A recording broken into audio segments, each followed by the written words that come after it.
러시아는 6월 이 지옥이라고 생각했어요. 2026년 들어 지금까지 최악의 달이었고, 푸틴이 침공을 시작한 이후 러시아에게는 손꼽히게 최악의 달이었습니다. 이로 인해 온 나라가 만신창이가 되었습니다. 돈바스를 점령하는 것은 그 어느 때보다 멀게 느껴졌습니다.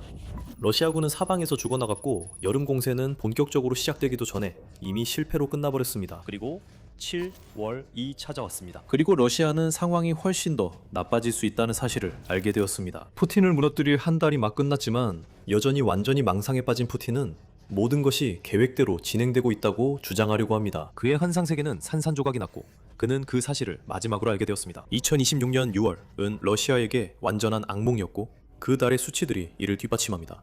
푸틴의 꼭두각시들에게는 아무것도 계획대로 되지 않았습니다. 한 달이 끝날 무렵 러시아의 집착에 사로잡힌 지도자는 또다시 39,490명의 국민을 희생시켰습니다. 이는 2026년 상반기 중 가장 높은 수치로, 러시아는 이미 한 달 평균 3만 명이 넘는 손실을 기록하고 있었습니다. 병력 청원은 따라가지 못했습니다.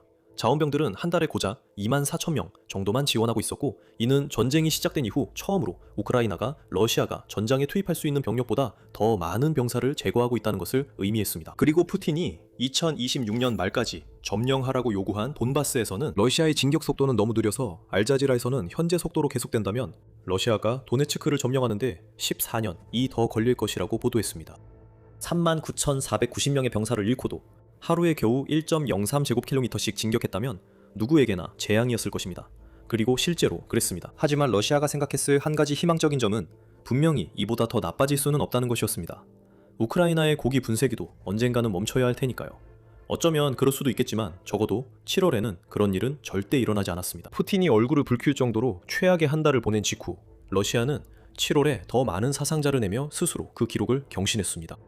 8월 1일 우크라이나군 총참모부는 텔레그램을 통해 엄청난 숫자를 발표했습니다. 러시아가 7월에 입은 사상자는 42,860명에 달했습니다. 이것은 2026년 들어 지금까지의 기록을 깬 것일 뿐만 아니라 도네츠크 요새벨트를 무너뜨리려는 한창 여름 공세 중인 푸틴에게는 큰 망신입니다. 그런 일은 일어나지 않을 것입니다. 러시아는 근처에도 가지 못할 것입니다.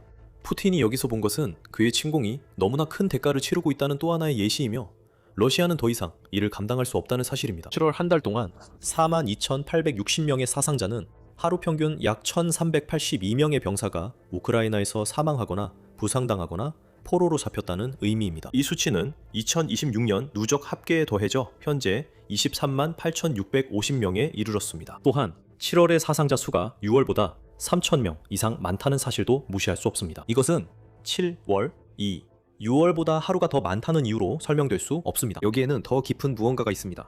달이 지날수록 우크라이나는 점점 더 살상력이 커지고 있고, 러시아군이 치러야 하는 희생도 점점 커지고 있습니다.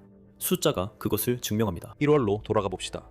그달에 우크라이나는 2026년 작전을 강렬하게 시작했습니다. 그달이 끝날 무렵 31,700명의 러시아군이 전사하거나 전투에서 제외되었습니다.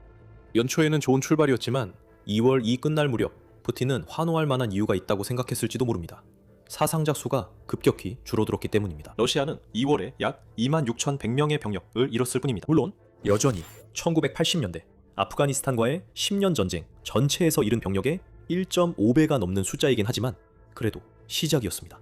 사상자 수가 줄어들고 있었습니다. 하지만 단순한 숫자는 오해를 불러일으킬 수 있습니다. 2월은 1월보다 사흘이 적기 때문에 그것도 한몫했습니다. 2월의 하루 평균 사상자 수가 932명이라는 점을 감안하면 그 사흘이 더 있었다면 한 달 동안 러시아군 사상자가 거의 2,800명 더 늘었을 겁니다. 그렇게 되면 한 달 사상자 수가 29,000명에 100명 모자라게 되겠지만 여전히 1월보다는 적은 수치입니다. 하지만 푸틴이 축하할 만큼 큰 차이는 아닙니다. 봄이 되자 푸틴은 꽤 자신감을 느꼈습니다. 러시아는 대규모 봄여름 공세를 준비해두고 있었죠. 혹독했던 우크라이나의 겨울도 마침내 끝났습니다. 이제 러시아는 앞으로 6개월 이상 우크라이나의 방어선을 상대로 더 강력한 공격을 퍼부을 수 있게 됐습니다. 우크라이나는 곧 무너질 거라고 푸틴은 확신했죠. 하지만 러시아의 지도자는 틀렸습니다. 3월 2일 되자 러시아의 사상자는 다시 급증해 31,960명에 달했습니다. 2월보다 훨씬 많았고 이미 터무니없던 1월 수치보다도 약간 더 높았습니다. 그리고 그 이후로도 숫자는 계속해서 증가했습니다. 4월에는 32,980명, 5월에는 33,760명이었습니다. 6월에는 월별 사상자 수가 거의 6,000명이나 더 늘었고 7월에는 또 3,000명 이상이 추가되었습니다. 여기서 일회성 사건은 전혀 보이지 않습니다. 이것은 하나의 패턴입니다. 매달 우크라이나가 점점 더 치명적으로 변하고 있다는 것을 보여주는 증거입니다. 푸틴이 지금 직면한 것은 2026년이 끝날 때쯤이면 러시아가 50만 명의 병력을 잃을 수도 있다는 현실입니다. 우크라이나가 7월에 보여준 것과 같은 소모율을 앞으로 5개월 동안 유지한다면 러시아는 추가로 21만 4,300명의 병력을 잃게 됩니다. 그렇게 되면 푸틴의 우크라이나 집착 때문에 거의 45만 3천 명의 목숨이 허무하게 사라지게 되는 것입니다. 그리고 침공이 시작된 이후 총 166만 명이 넘는 인원이 희생된 셈입니다. 하지만 그 패턴을 기억하세요. 2026년에 단 한 달을 제외하고는 매달 우크라이나가 전달보다 더 많은 러시아 군인을 제거했습니다. 러시아는 1월보다 7월에 1만 1천 명이 넘는 추가 병력을 잃었습니다. 우크라이나가 이 패턴을 계속 유지한다면 올해 말까지 러시아의 월간 손실이 5만 명에 이를 가능성도 배제할 수 없습니다. 그건 우연이 아닙니다. 월 5만 명이라는 수치는 처음부터 우크라이나의 계획이었습니다. 지난 1월 당시 새로 임명되었고 현재는 전직인 우크라이나 국방장관 미하일로 페도로프는 5만 명의 병력이 마법의 숫자라고 선언했습니다. 만약 우크라이나가 그 월간 목표에 도달할 수 있다면 러시아는 더 이상 손실을 보충할 수 없게 되고 푸틴이 자신의 입지에서 사회적, 정치적으로 취약해질 수밖에 없는 큰 규모의 동원령을 내릴 수밖에 없을 것입니다. 그들은 사람을 자원으로 여기고 있으며 이미 부족 현상이 뚜렷하다고 페도로프는 당시 말했습니다. 7월, 바로 그것을 증명했습니다. 그리고 푸틴의 가장 큰 문제는 이제 우크라이나와 맞서 싸우기 위해 반드시 필요한 그 한 가지 자원이 점점 고갈되고 있다는 점입니다. 좋아, 러시아군 지휘부는 이렇게 생각할 수도 있습니다. 푸틴에게 막대한 사상자 수를 굳이 알릴 필요는 없지. 그가 알 필요도 없고 우리가 괜히 창문에서 실수로 떨어지는 일도 없어야 하니까. 대신 우리가 할 일은 이런 희생의 대가로 7월에 러시아가 이룬 놀라운 진전을 보여주는 겁니다. 네, 그 부분에 대해서 말인데요. 러시아는 2026년 들어 최악의 한 달을 보내면서 진격이라고 부르기도 민망할 정도로 형편없는 진격 속도를 보였습니다. 러시아가 주장할 수 있는 최고의 성과는 적어도 7월에 6월보다 더 많은 영토를 빼앗았다는 점입니다. 그리고 실제로 하루에 겨우 0.19제곱킬로미터 더 점령했을 뿐입니다. 이는 전쟁연구소 ISW협이 보고에 따른 것으로 러시아가 침투가 아니라 실제로 점령했다고 주장한 수치입니다. 7월 한 달 동안 러시아가 우크라이나에서 실제로 점령한 영토는 겨우 37.85제곱킬로미터에 불과합니다. 참고로 이는 러시아가 7월에 우크라이나에서 1제곱킬로미터를 완전히 점령할 때마다 약 1132명의 병력을 소모했다는 의미입니다. 이는 매우 낮은 수치입니다. 2026년에 러시아가 기록한 최저치는 아니지만 매우 낮은 수치입니다. 2025년 7월에는 러시아군이 455.74제곱킬로미터를 점령하는 데 성공했습니다. 1년이 지난 지금 도네츠크의 붕괴와 돈바스의 함락을 가져올 것으로 예상되었던 여름 공세 한가운데 있음에도 불구하고 러시아는 그 수치의 10분의 1도 달성하지 못했습니다. 그리고 이것이 또 다른 포인트입니다. 우리가 계속해서 이야기하는 이 대규모 공세 말입니다. ISW에 따르면 러시아는 작전상 의미 있는 성과를 전혀 거두지 못했다고 합니다. 러시아는 중요한 지역을 점령하는데 전혀 성공하지 못했습니다. 푸틴이 예상했던 요새 방어선에 큰 타격을 주는데도 전혀 성공하지 못했습니다. 러시아가 해낸 것 중 가장 나은 성과는 콘스탄티니우카의 침투조를 보내는 것이었지만 실제로는 도시의 아주 작은 일부만을 점령했다고 주장하고 있을 뿐입니다. 콘스탄티니우카는 여전히 버티고 있고 만약 러시아가 돌파에 성공하더라도 이 방어선에 훨씬 더 요새화된 3개 도시도 함락되어야 합니다. 참고로 그 도시를 기억해두세요. 우리가 다시 언급하게 될 겁니다. 우크라이나 전략의 변화가 러시아의 곤경에 큰 역할을 했습니다. 이는 7월뿐만 아니라 2026년 내내 계속되었습니다. 표적화된 반격으로 인해 우크라이나는 영토를 되찾았고 특히 남부 지역에서 두드러졌습니다. 그로 인해 러시아는 원래 도네츠크로 보내려던 병력을 다른 곳으로 돌릴 수밖에 없게 되었습니다. 우크라이나의 드론 지배력은 전선 너머 수킬로미터까지 이어지는 살상지대뿐만 아니라 드론이 러시아의 군수 체계를 파괴하고 있는 중간 타격 범위에서도 막강합니다. 이는 우크라이나에게는 엄청난 이점이고 러시아에게는 치명적입니다. ISW에 따르면 러시아의 가장 큰 문제는 현재 전체 작전이 진지전 중심으로 최적화되어 있다는 점입니다. 하지만 이번 분쟁에서는 기동전이 그 어느 때보다 중요합니다. 그리고 푸틴과 그의 망상에 대해 이야기하기 전에 7월 러시아의 손실에 덧붙일 또 하나의 뼈아픈 소식이 있습니다. 8월 3일 키이우 인디펜던트는 러시아 매체 미디어존의 조사 결과를 보도했습니다. BBC 러시아 서비스와 함께 작업한 미디어존은 전쟁이 시작된 이후 우크라이나에서 사망한 러시아인 23만 6,066명의 신원을 확인할 수 있었습니다. 이 수치는 8만 6,600명의 자원병, 전투에 동원된 2만 6,200명의 죄수, 그리고 19,000명의 동원된 군인으로 나뉩니다. 여기에 러시아 군 장교 약 7,500명도 추가할 수 있습니다. 지금 막 이 숫자들을 듣고 좀 이상하다고 느꼈을 수도 있습니다. 이미 말씀드린 사상자 수치와 잘 맞지 않는 것처럼 들릴 수도 있죠. 맞습니다. 그리고 그럴 만한 이유가 있습니다. 23만 6,066명의 사망자는 미디어존이 확인할 수 있었던 인원만을 의미합니다. 이 매체는 실제 숫자가 훨씬 더 많다고 말합니다. 이 정보는 부고, 지역 언론 보도, 지방 당국, 그리고 유가족들의 소셜미디어 게시물에서 나온 것이기 때문입니다. 만약 가족이나 언론, 당국이 군인의 사망에 대해 이야기하지 않는다면 러시아에서는 이런 일이 더 흔한데 그 경우에는 기록되지도 않고 확인할 수도 없습니다. 우크라이나 대통령 볼로디미르 젤렌스키 자신도 실제 숫자는 훨씬 더 많으며 70만 명의 러시아인이 사망했다고 말합니다. 우크라이나가 전사한 자국 군인 1명당 러시아 군인 14명이 사망하는 비율을 달성한 시점에서입니다. 여기에 부상자와 포로까지 더하면 우크라이나가 2026년에 월별 사상자 수에서 기록을 경신하고 있다는 것을 쉽게 알 수 있습니다. 그런데도 푸틴은 이 모든 것을 전혀 인식하지 못하는 것 같습니다. 오히려 정반대입니다. 그는 우크라이나에서 모든 일이 계획대로 진행되고 있다고 주장하고 있습니다. 하지만 사실이 아닙니다. 그리고 곧 푸틴이 왜 러시아가 이기고 있다고 생각할 정도로 미쳤는지 알게 될 것입니다. 그 전에 여러분은 지금 밀리터리 쇼를 시청하고 계십니다. 이런 내용은 앞으로도 많이 준비되어 있으니 채널을 구독하고 알림을 설정해서 다음에 나올 소식을 놓치지 마세요. 이제 우리는 7월 26일에 있었던 푸틴과 러시아 해군 관계자들의 회의로 여러분을 안내합니다. 푸틴은 이 회의에서 공식적으로 이성을 잃었습니다. 푸틴은 러시아가 우크라이나에서 어떤 공격도 하지 않았다고 주장했을 뿐만 아니라 서방과 키이우 정권 때문에 어쩔 수 없이 이른바 특별 군사작전을 시작하게 되었다고 말했습니다. 푸틴은 우크라이나가 곧 무너질 것이라고 소리치며 흥분했습니다. 그리고 그것이 시작에 불과하다고 했습니다. 또한 그는 언젠가 우크라이나가 이 서방 영토를 잃게 될 것이라고 확신한다고 했습니다. 그리고 폴란드, 헝가리, 루마니아에 속했던 땅들도 결국 그렇게 될 것이라고 했습니다. 언젠가는 내일이나 모레가 아닐 수도 있고 1, 2년, 10년, 15년 후가 될 수도 있지만 결국 모든 것이 역사적으로 제자리로 돌아갈 것이라고 러시아의 지도자는 선언했습니다.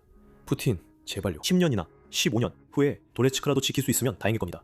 폴란드나 루마니아는 말할 것도 없죠. 푸틴은 우크라이나에서 모든 일이 계획대로 진행되고 있다고 주장하지만 실제로는 그렇지 않습니다. 실제 침공이 없기 때문이죠. 하지만 실제로 침공이 있습니다. 그리고 이 모든 것이 서방의 잘못이라고 합니다. 그리고 키이우 정권, 그리고 잠깐만요, 머리가 어지럽네요. 여기서 우리가 푸틴에게서 보는 것은 완전한 망상입니다. 아무것도 계획대로 되고 있지 않지만 푸틴은 마치 모든 것이 계획대로인 것처럼 행동하고 있습니다. 그리고 앞으로 더 많은 일이 있을 겁니다. 이 시점에서 우리가 할 수 있는 유일한 질문은 어떻게 푸틴이 이렇게나 오랜 전쟁, 즉 러시아에 막대한 대가를 치르게 한 4년 반이 지난 지금, 그리고 2026년 최악의 한 달을 보낸 직후에도 이런 주장을 할 수 있느냐는 것입니다. 답은 간단합니다. 푸틴은 러시아가 이기고 있다고 진심으로 생각할 수도 있는데 그 이유는 그의 장군들이 진실을 숨기기 위해 거짓말을 하기 때문입니다. 이는 ISW의 분석에 따른 것이며 여기서는 그 싱크탱크의 말을 인용하겠습니다. 러시아 북부 집단군과 고위 군 지휘부는 북부 우크라이나에서 러시아가 거둔 성과의 규모에 대해 크렘린에 거짓말을 하고 있을 가능성이 높습니다. 러시아군이 거의 2년 동안 정체되어 있던 전선을 포함해 전역에서 적극적으로 진격하고 있다는 이야기를 강화하기 위해서입니다. ISW는 7월 31일 러시아의 공세작전에 대한 평가에서 이렇게 밝혔습니다. 우리가 그곳에서 보고 있는 것은 푸틴이 침공을 시작한 순간부터 계속되어 온 일의 축소판일 가능성이 높습니다. 이 사람은 아첨군과 아부군들로 자신을 둘러싸고 있습니다. 그들 중 누구도 진실을 말하지 않고 오히려 인위적으로 만들어진 영상이나 다른 가짜 정보 도구를 사용해서 러시아가 실제보다 훨씬 잘하고 있는 것처럼 보이게 만든다고 해도 푸틴은 놀라지 말아야 합니다. ISW는 러시아 북부 지휘관들을 주범으로 지목하고 있습니다. 하지만 우리는 이런 거짓말이 돈바스에서 푸틴에게 영향을 미치기 위해 사용되는 것을 봐왔습니다. 7월 중순 러시아는 콘스탄티니우카를 점령했다고 주장했습니다. 여러분도 그 도시를 기억하실 겁니다. 러시아의 말을 믿는다면 콘스탄티니우카는 이미 점령됐고 이제 요세벨트의 나머지 지역으로 진격할 수 있다는 겁니다. 하지만 이 모든 것은 거짓말입니다. 그 도시는 여전히 전장이며 적어도 올해 남은 기간 동안은 그런 상태가 계속될 것으로 보입니다. 러시아가 해낸 것 중 가장 좋은 성과는 침투 작전뿐입니다. 이 작전에서 러시아는 2~3명으로 이루어진 소규모 부대를 보내 우크라이나군을 피해 숨어있게 합니다. 그런 침투자들은 콘스탄티니우카 거의 전역에 존재하는 것으로 보입니다. 하지만 침투와 점령은 전혀 다릅니다. 흩어지고 고립된 침투 부대는 의신처에 도달해도 할 수 있는 일이 많지 않습니다. 그들은 지원군을 기다리거나 우크라이나의 수색 및 선멸 부대에 의해 제거될 뿐입니다. 보통은 후자입니다. 이 모든 것이 푸틴이 주장하는 대로 계획된 것이라면 그 계획은 터무니없습니다. 러시아의 진격이 이렇게 느리고 참혹한 이유는 침투 전략이 러시아 병사들을 취약하게 만들기 때문입니다. 드론이 들끓는 살상구역을 통과할 때도 목적지에 도달했을 때도 마찬가지입니다. 푸틴은 사상자에 대해 모르거나 아니면 러시아가 빠르게 진격하고 있기 때문에 그 희생이 가치 있다고 믿어서 사상자를 받아들이는 것입니다. 하지만 그 진격은 거짓입니다. 진실을 말해줄 수 있는 사람들과 단절된 러시아의 지도자 푸틴은 이제 제정신이 아니며 협상이 불가능할 정도로 망상에 빠져 있습니다. 그리고 그는 전쟁에서 승리하기 위해 50만 명의 병력을 동원하면 러시아가 승리하는 데 필요한 결정적 동력을 얻을 수 있다고 생각해서 점점 더 동원령에 가까워지고 있습니다. 하지만 도네츠크는 여전히 함락될 기미조차 보이지 않습니다. 푸틴은 제정신이 아닙니다. 그리고 오피스의 스탠리의 말을 빌리자면 우크라이나가 그 정신을 찾게 도와줄 것입니다. 푸틴의 망상을 잠재우는 현실은 7월 이 러시아를 무너뜨렸다는 사실입니다. 푸틴은 강한 지도자가 아닙니다. 그는 지금만큼 궁지에 몰린 적이 없는 사람입니다. 제국주의적 집착과 무모한 전쟁 확대 사이에 갇혀 러시아를 이렇게 희생자가 넘치는 막다른 길로 이끈 장본인입니다. 르라몽은 러시아가 이제 푸틴주의의 인질로 잡혀있다고 말하는데 정말 정확한 지적입니다. 2022년 2월 이후 푸틴이 이룬 유일한 성과는 러시아를 서방 세계로부터 완전히 고립시키고 자국 경제를 파괴한 것뿐입니다. 그리고 지정학적 영향력의 상실입니다. 이 특별 군사작전은 한때 러시아의 보호에 의존했던 이들에게 러시아가 주장하는 만큼 강하지 않다는 사실을 증명해주고 있습니다. 푸틴은 집착에 사로잡힌 인물입니다. 소련이 붕괴된 1991년에 그어진 국경 안에서 존재해야 하는 러시아의 모습을 푸틴은 받아들이지 못하고 있습니다. 그래서 그는 자신이 왕이 되어 러시아를 빼앗긴 모든 영토를 되찾는다는 환상 속 세계를 만들어냈습니다. 하지만 이 모든 것은 현실이 아닙니다. 현실은 7월 한 달 동안 42,860명의 러시아인이 사망하거나 부상당했거나 포로가 되었다는 사실입니다. 현실은 푸틴 때문에 삶이 파괴된 사람이 140만 명이 넘고 지금도 계속 늘고 있다는 것입니다. 이 모든 것이 끝이 보이지 않는 전쟁 때문입니다. 푸틴은 이데올로기와 자신만의 왜곡된 역사관에 집착하는 남자입니다. 아마 그는 7월에 일어난 일을 자신의 유산이 길어질 기회로 보고 있을지도 모릅니다. 이러한 희생들은 제2차 세계대전 당시 소련의 희생처럼 역사에 남게 될 것이고 러시아 신화의 일부가 될 것입니다. 다시 말하지만 이 모든 것은 푸틴의 환상 속 이야기입니다. 그리고 러시아의 지도자는 이런 망상을 택합니다. 왜냐하면 현실은 우크라이나가 강하고 점점 더 강해지고 있기 때문입니다. 우리 팀은 지금이 기회의 창이라는 것을 이해하고 있습니다. 우크라이나는 전장과 공중 모두에서 더 강해졌고 모두가 그에 상응하는 결과를 보고 있다고 젤렌스키는 7월 9일에 선언했습니다. 그의 말에 반박하기는 어렵고 우크라이나가 계속해서 더 강해짐에 따라 그 전략의 천재성이 드러날 것입니다. 우크라이나는 러시아를 반드시 이길 필요는 없습니다. 푸틴의 군대를 국경 너머로 완전히 몰아낼 필요도 없습니다. 우크라이나의 접근 방식은 소모전에 초점을 두고 있습니다. 전쟁의 대가를 너무나도 무겁게 만들어서 러시아 내부 누구도 심지어 망상에 빠진 푸틴조차도 이를 무시할 수 없게 만드는 것입니다. 페도로프가 1월에 우크라이나를 위해 세운 한 달 5만 목표는 이제 그 어느 때보다 달성 가능해 보입니다. 러시아는 얻는 1제곱킬로미터마다 수백, 심지어 수천 명의 병사를 잃고 있습니다. 이것이 우크라이나가 이기는 방법입니다. 러시아가 더 이상 버틸 수 없을 만큼 많은 사상자를 내는 것입니다. 7월은 러시아에게 재앙이었습니다. 푸틴은 계속해서 자신의 작은 세계에 갇혀 지내겠지만 가끔 벙커에서 나와 모든 것이 계획대로 진행되고 있다고 중얼거릴 것입니다. 러시아 국민들은 자신들의 나라가 무너지는 것을 볼 수 있습니다. 이제 우리는 8월 말까지 기다립니다. 또 다른 기록이 깨졌다는 소식을 전하게 될 것이 거의 확실합니다. 그리고 푸틴이 우크라이나에서의 고위급 군 인사 교체가 러시아의 약간의 숨통을 틔워줄 거라고 생각했다면 그는 완전히 착각한 것입니다. 푸틴의 이른바 우크라이나 특별 군사작전은 야만적이고 잔인하며 치명적이었습니다. 물론 우크라이나에게도 그렇지만 러시아 국민들에게도 마찬가지입니다.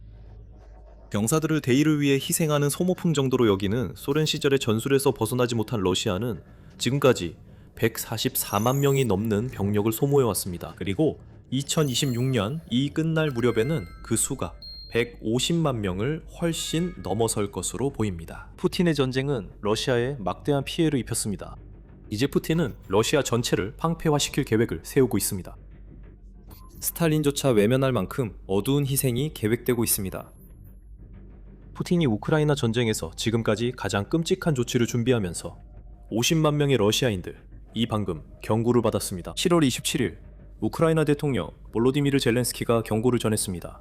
러시아가 최대 50만 명의 병사를 강제로 징집할 준비를 하고 있다고 합니다. 이 모든 것은 푸틴이 2022년에 세웠던 모든 목표를 달성하지 못한 전쟁을 계속 이어가기 위해서입니다. 이것은 이번 분쟁 동안 아직까지 본 적 없는 규모의 동원입니다. 푸틴은 자신의 우크라이나 지배구상이 실현되는 것을 보기 위해 국민들에게 지금까지보다 더 많은 희생을 감수해야 한다고 말할 준비를 하고 있습니다. 젤렌스키는 푸틴이 전쟁을 끝낼 준비가 되어 있지 않다고 경고하며 푸틴이 자신의 국민들의 분노를 피하기 위해 최대한 비밀리에 동원을 실행할 수 있도록 조치를 취해왔다고 밝혔습니다. 젤렌스키는 우리가 그에게 물류, 무기, 휘발유, 디젤 등에서 문제를 일으키지 않고 우리의 파트너들이 그의 침략에 대해 전면적인 제재를 가하지 않는다면 그는 10월 초에 동원을 실행할 것이라고 선언했습니다. 그달은 중요합니다. 푸틴이 그달을 선택한 데는 이유가 있습니다. 9월 18일부터 20일까지 러시아는 푸틴이 침공을 시작한 이후 처음으로 국가 두마 선거를 실시할 예정입니다. 친 유라시아 전략센터에 따르면 450명의 의원, 이 정당 명부와 소선거구를 통해 선출될 예정입니다. 러시아는 이번 선거를 자신들이 점령한 우크라이나 영토에 대한 이른바 통제력을 과시할 기회로도 활용하고 있습니다. 투표는 러시아가 점령지에 새로 만든 11개의 소선거구에서 진행될 예정인데 이는 우크라이나 국민들을 러시아 의회 절차에 강제로 참여시키려는 노골적인 시도입니다. 이 선거들은 힘을 과시하려는 의도가 있지만 동시에 푸틴에게도 위험을 안겨줍니다. 푸틴은 공식적으로는 무소속이지만 오랫동안 통합 러시아당과 긴밀한 관계를 유지해왔습니다. 통합 러시아당은 러시아의 집권 정당입니다. 파이낸셜 타임즈에 따르면 이번 선거에서 그 정당은 거의 20년 만에 처음으로 푸틴과 공개적으로 선거운동을 벌이고 있습니다. 푸틴은 자신의 기반이 어디에 있는지 분명히 하고 있습니다. 그리고 그는 9월에 통합 러시아당이 최고의 결과를 얻기를 원할 것입니다. 선거 전에 국민을 대상으로 동원령을 내리는 것은 푸틴에게 정치적 재앙을 불러올 수 있습니다. 그래서 그는 10월까지 기다릴 것입니다. 그리고 그와 통합 러시아당이 원하는 것을 얻게 되면 그는 더 많은 원치 않는 러시아인들을 드론이 들끓는 우크라이나 전선으로 강제로 내몰 것입니다. 푸틴은 한동안 동원을 준비해왔습니다. 2026년 2월로 거슬러 올라가면 유나이티드 24 미디어는 2025년 말에 통과된 법안이 러시아 국방부가 200만 명에 달하는 예비군을 동원할 수 있도록 길을 열어줬다고 보도했습니다. 해당 매체에 따르면 예비군들에게 징집명령이 징병사무소에서 내려졌다고 합니다. 이 새로운 법의 핵심은 러시아가 예비군을 활용하는 방식을 바꾼다는 점입니다. 크렘린에 따르면 우크라이나 침공이 시작된 이후 예비군은 러시아 내의 주요 기반 시설을 보호하는 데만 사용되어 왔다고 합니다. 그 말이 얼마나 사실인지는 판단하기 어렵습니다. 하지만 이제는 그것이 중요하지 않습니다. 2025년 법은 푸틴이 필요하다고 판단할 경우 이 예비군들이 우크라이나로 파견될 수 있도록 길을 열어줍니다. 동원에 대한 기반이 마련되었습니다. 오늘날로 넘어오면 젤렌스키의 곧 있을 동원 주장 역시 다른 움직임들에 의해 뒷받침되고 있습니다. 7월 27일 밀리타르니는 푸틴이 러시아 국방부에 군사 등록을 목적으로 러시아 시민 등록부 데이터에 접근할 수 있도록 허용했다고 보도했습니다. 다시 한번 크렘린은 자신들이 무엇을 하고 있는지 숨기려고 하고 있습니다. 크렘린은 이 조치가 군인들과 그 가족들에게 지원을 제공하는 과정을 단순화하기 위해 이루어졌다고 주장하고 있습니다. 러시아의 민사 신분에 관한 법 제13조의 개정이 이루어졌습니다. 국방부가 민간 등록부에서 정보를 얻을 수 있도록 허용합니다. 군인, 참전 용사 및 그 가족들에게 신속하게 규정된 사회적 보장과 보상을 제공하기 위해서라고 밀리타르니는 전했습니다. 하지만 그 이면에는 주의해야 할 점이 있습니다. 이제 국방부가 접근할 수 있는 데이터는 군사 등록 목적으로도 사용될 것입니다. 다시 말해 푸틴은 국방부뿐만 아니라 러시아 국가 근위대에도 민간 데이터베이스 접근 권한을 부여하여 사실상 두 기관 모두가 강제 징집에 앞서 예비군을 추적할 수 있도록 한 것입니다. 러시아에서 새로운 동원 물결이 다가오고 있다는 또 다른 징후들도 있습니다. 이 법 개정에 앞서 러시아 내 지역 당국들은 대규모 동원에 대비해 훈련을 실시하기 시작했습니다.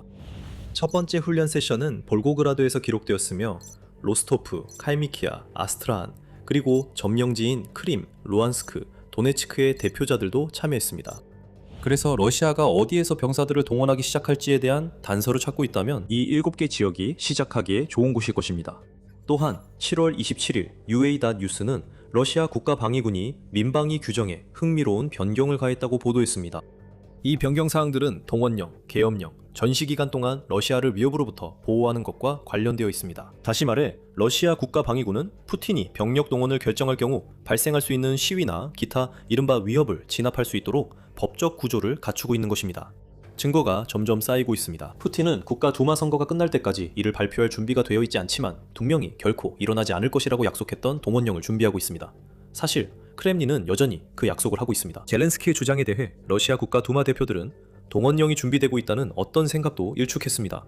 그 중에는 국가두마 국방위원회 위원장 안드레이 카르타폴로프도 포함되어 있는데 그는 젤렌스키가 이와 관련해 무언가 말했다고 들었다고 말했습니다. 하지만 저는 그가 아마 주말에 너무 과하게 즐긴 탓에 상상이 멋대로 폭주한 것이라고 밖에 생각할 수 없습니다. 카르타폴로프는 이어 러시아가 군 인력을 보충하는 주요 방법은 자원에서 러시아군과 계약을 맺는 지원자 모집이며 앞으로도 계속 그럴 것이라고 주장했습니다.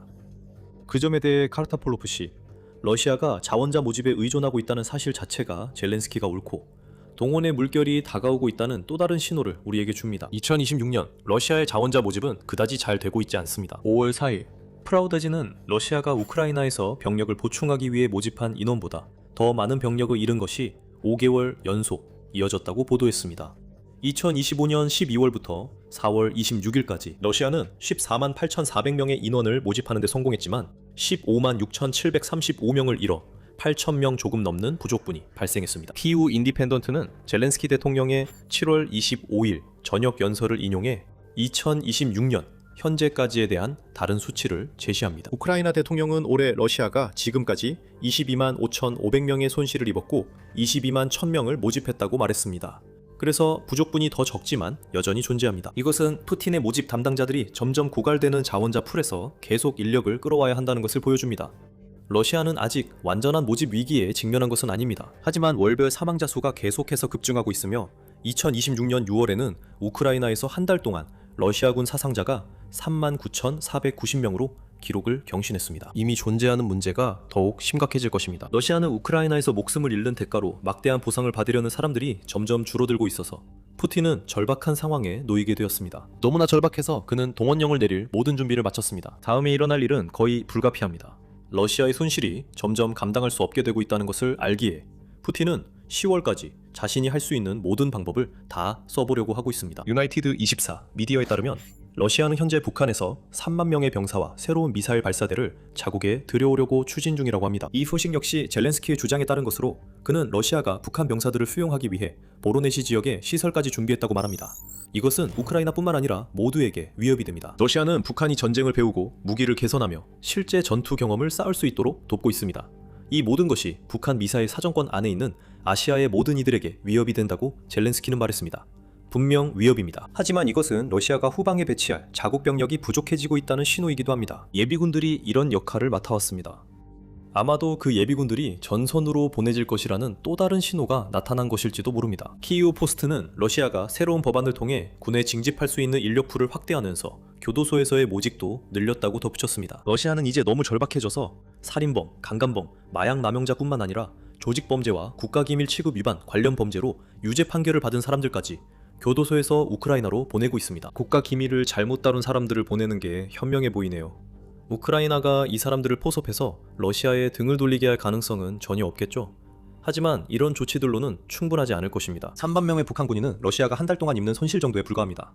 교도소에서 모집하는 것은 이미 시행 중인 전술입니다. 그리고 몇 가지 새로운 유형의 범죄자를 명단에 추가한다고 해도 푸틴이 원하는 만큼 러시아의 병력 수에 큰 영향을 주지는 못할 것입니다. 자원병 모집 문제로 인해 러시아는 2026년 전체와 2025년 후반기 내내 계속 병력 적자를 보고 있습니다. 동원령은 조만간 반드시 시행될 수밖에 없습니다. 푸틴은 자신의 국민들에게 치명적인 무언가를 준비하고 있습니다. 하지만 그 피해가 얼마나 클까요? 그리고 이런 강제적인 희생이 러시아가 결국 목표를 이루고 적어도 도네츠크를 점령하게 하는데 충분할까요? 그 질문에 답하기 전에 여러분은 지금 밀리터리 쇼를 시청하고 계십니다. 아직 구독과 알림 설정을 하지 않으셨다면 지금 이 버튼을 누르고 다시 영상으로 돌아올 완벽한 타이밍입니다. 러시아에 예정된 동원령은 두 가지 주요 영향을 미칠 것입니다. 전선의 상황을 바꾸고 러시아 내부에 엄청난 문제를 일으킬 것입니다. 전선부터 살펴보면 우크라이나는 50만 명의 병력이 대거 투입되는 것이 나쁜 소식이라는 점을 잘 알고 있습니다. 전쟁의 2단계에서 우크라이나의 전체 전략은 러시아군과 장비에 막대한 소모를 강요해서 손실이 너무 커져 푸틴이 평화협상에 나설 수밖에 없도록 만드는 것입니다. 우크라이나가 하는 모든 일에서 이런 전략이 드러납니다. 광범위한 살상지대는 대규모 인명피해를 초래합니다. 러시아 내부에서 일어나는 공격들은 푸틴의 경제와 전쟁 기계를 내부에서부터 손상시키고 있습니다. 그리고 중거리 드론을 통해 우크라이나는 러시아의 군수 체계를 망가뜨리고 반격의 기회를 만들고 있습니다. 러시아가 50만 명의 병력을 우크라이나에 투입하더라도 이 전략은 사라지지 않습니다. 하지만 이 전략을 실행하는 것은 훨씬 더 어려워집니다. 러시아가 전선의 빈틈을 메우고 방어선을 강화하며 우크라이나의 요새에 더 많은 병력을 투입할 수 있기 때문입니다. 만약 이것이 푸틴이 바라는 대로 효과를 본다면 도네츠크 방어선의 요새화된 도시들의 점령을 더 빠르게 할 수도 있습니다. 하지만 러시아에게는 문제가 있는데 그 문제는 젤렌스키가 설명하고 있습니다. 강제로 50만 명의 병사를 징집해서 병력을 늘리는 것은 푸틴에게는 이론상으로는 훌륭하게 들릴 수 있습니다. 하지만 주요 작전상의 문제들이 발생할 것이며 그중 많은 부분이 이 징집병들을 효과적으로 만들기 위해 러시아가 갖추어야 할 인프라와 관련되어 있습니다. 젤렌스키는 이 사람들을 빠르게 준비시키지 못할 것이라고 말하며 이어서 이것은 다시 말해 그가 준비가 제대로 되지 않은 사람들을 전장에 보내게 된다는 뜻이고 이는 결국 막대한 손실로 이어진다는 의미입니다. 지휘관들은 푸틴에 의해 훈련이 부족하고 준비가 되지 않은 병사들을 전선에 보내도록 강요받게 될 것입니다. 푸틴이 동원하는 많은 이들이 예비군이긴 하지만 대부분은 기초 훈련만 받았을 뿐이고 우크라이나에서 그들을 기다리고 있는 드론이 들끓는 지옥 같은 전장에 대해 전혀 알지 못할 것입니다. 그들은 짐을 싸고 며칠간의 훈련을 받은 뒤 바로 전장으로 나가라는 지시만 받게 될 것입니다. 그리고 우리가 여기서 과장하고 있다고 생각한다면 다시 생각해보세요. 러시아의 형편없는 훈련 수준은 오래전부터 잘 알려져 있었습니다. 2025년 5월까지 거슬러 올라가 보면 전쟁연구소는 러시아가 거의 훈련받지 않은 신병들을 공격에 투입하는 단순하고 어리석은 전술에 의존하기 시작했다고 보고 있습니다. 그 아이디어는 단순합니다. 그 신병들은 공격적으로 할 수 있는 일이 거의 없지만 총알바지가 되어 우크라이나가 드론을 소모하게 만들 수 있습니다. 죽음으로써 그들은 러시아가 피비린내 나는 소모전 방식으로 요새를 돌파하는데 작은 역할을 하게 됩니다. 2월에는 유나이티드 24 미디어의 보도가 있었는데 일부 러시아 병사들은 전선으로 보내지기 전에 고작 5일간의 훈련만 받는다는 사실이 밝혀졌습니다. 러시아는 이미 어떻게 사상자가 되는지에 대한 속성 교육만을 제공하고 있을 뿐입니다. 최대 50만 명의 병사들, 이 갑자기 전쟁에 대비해야 한다면 러시아의 이미 과부하된 훈련장은 감당할 수 없을 것입니다. 동원된 병사들은 지금 신병들이 받고 있는 며칠간의 훈련조차도 받기 힘들 것입니다. 물론 푸틴은 신경 쓰지 않을 겁니다. 그에게 동원된 병사들은 인간 취급도 받지 못합니다. 그들은 그저 우크라이나의 방어선을 고기로 밀어붙이기 위해 사용할 수 있는 총알바지에 불과합니다. 푸틴에게는 사망자와 부상자도, 병사들과 그 가족들이 집에서 치르는 희생도 중요하지 않습니다. 푸틴에게 중요한 것은 오직 러시아 국민을 이용해 자신을 나라의 위대한 전시 지도자 중 한 명으로 남기려는 유산을 확보하는 것뿐입니다. 하지만 푸틴은 자신이 요구하는 희생이 가져올 영향에 대해 신경 써야 합니다. 동원령이 전선에 미칠 영향만큼이나 러시아 자체에 미칠 영향은 푸틴의 통치가 끝날 수도 있을 만큼 클 수 있습니다. 2022년 9월로 돌아가 보겠습니다. 습결 군사작전이 푸틴이 주장했던 것처럼 빠르게 우크라이나를 무너뜨리는데 완전히 실패한 후 러시아는 큰 문제에 직면했습니다. 우크라이나는 강하게 반격하고 있었습니다. 침공에 투입된 병력만으로는 충분하지 않았기 때문에 러시아 군대는 새로운 병력의 대규모 투입이 필요했습니다. 푸틴이 내린 해결책은 부분 동원이었습니다. 보도에 따르면 러시아는 이 부분 동원 기간 동안 30만 명의 예비군을 소집했습니다. 그리고 젤렌스키가 두 번째 동원에서 예상했던 많은 문제들이 실제로 발생했습니다. 우크라이나에 투입될 예정이었던 모든 인원을 식별하고 훈련시키고 평가하는 데는 엄청난 시간이 걸렸습니다. 이는 관료주의적 절차로 인해 지연되었고 러시아는 이후 새로운 법률로 이러한 문제를 해결하려고 했습니다. 하지만 푸틴에게 훨씬 더 걱정스러웠던 것은 러시아 국민들의 반응이었습니다. 이 첫 번째 동원령은 우크라이나 침공과 푸틴에 대한 지지가 여전히 꽤 높았던 시기에 일어났습니다. 그럼에도 불구하고 2022년 9월에는 러시아 전역에서 시위가 촉발되었고 뉴스위크에 따르면 수만 명의 러시아인들이 군복무를 피하기 위해 자국에서 도망치는 결과를 낳았습니다.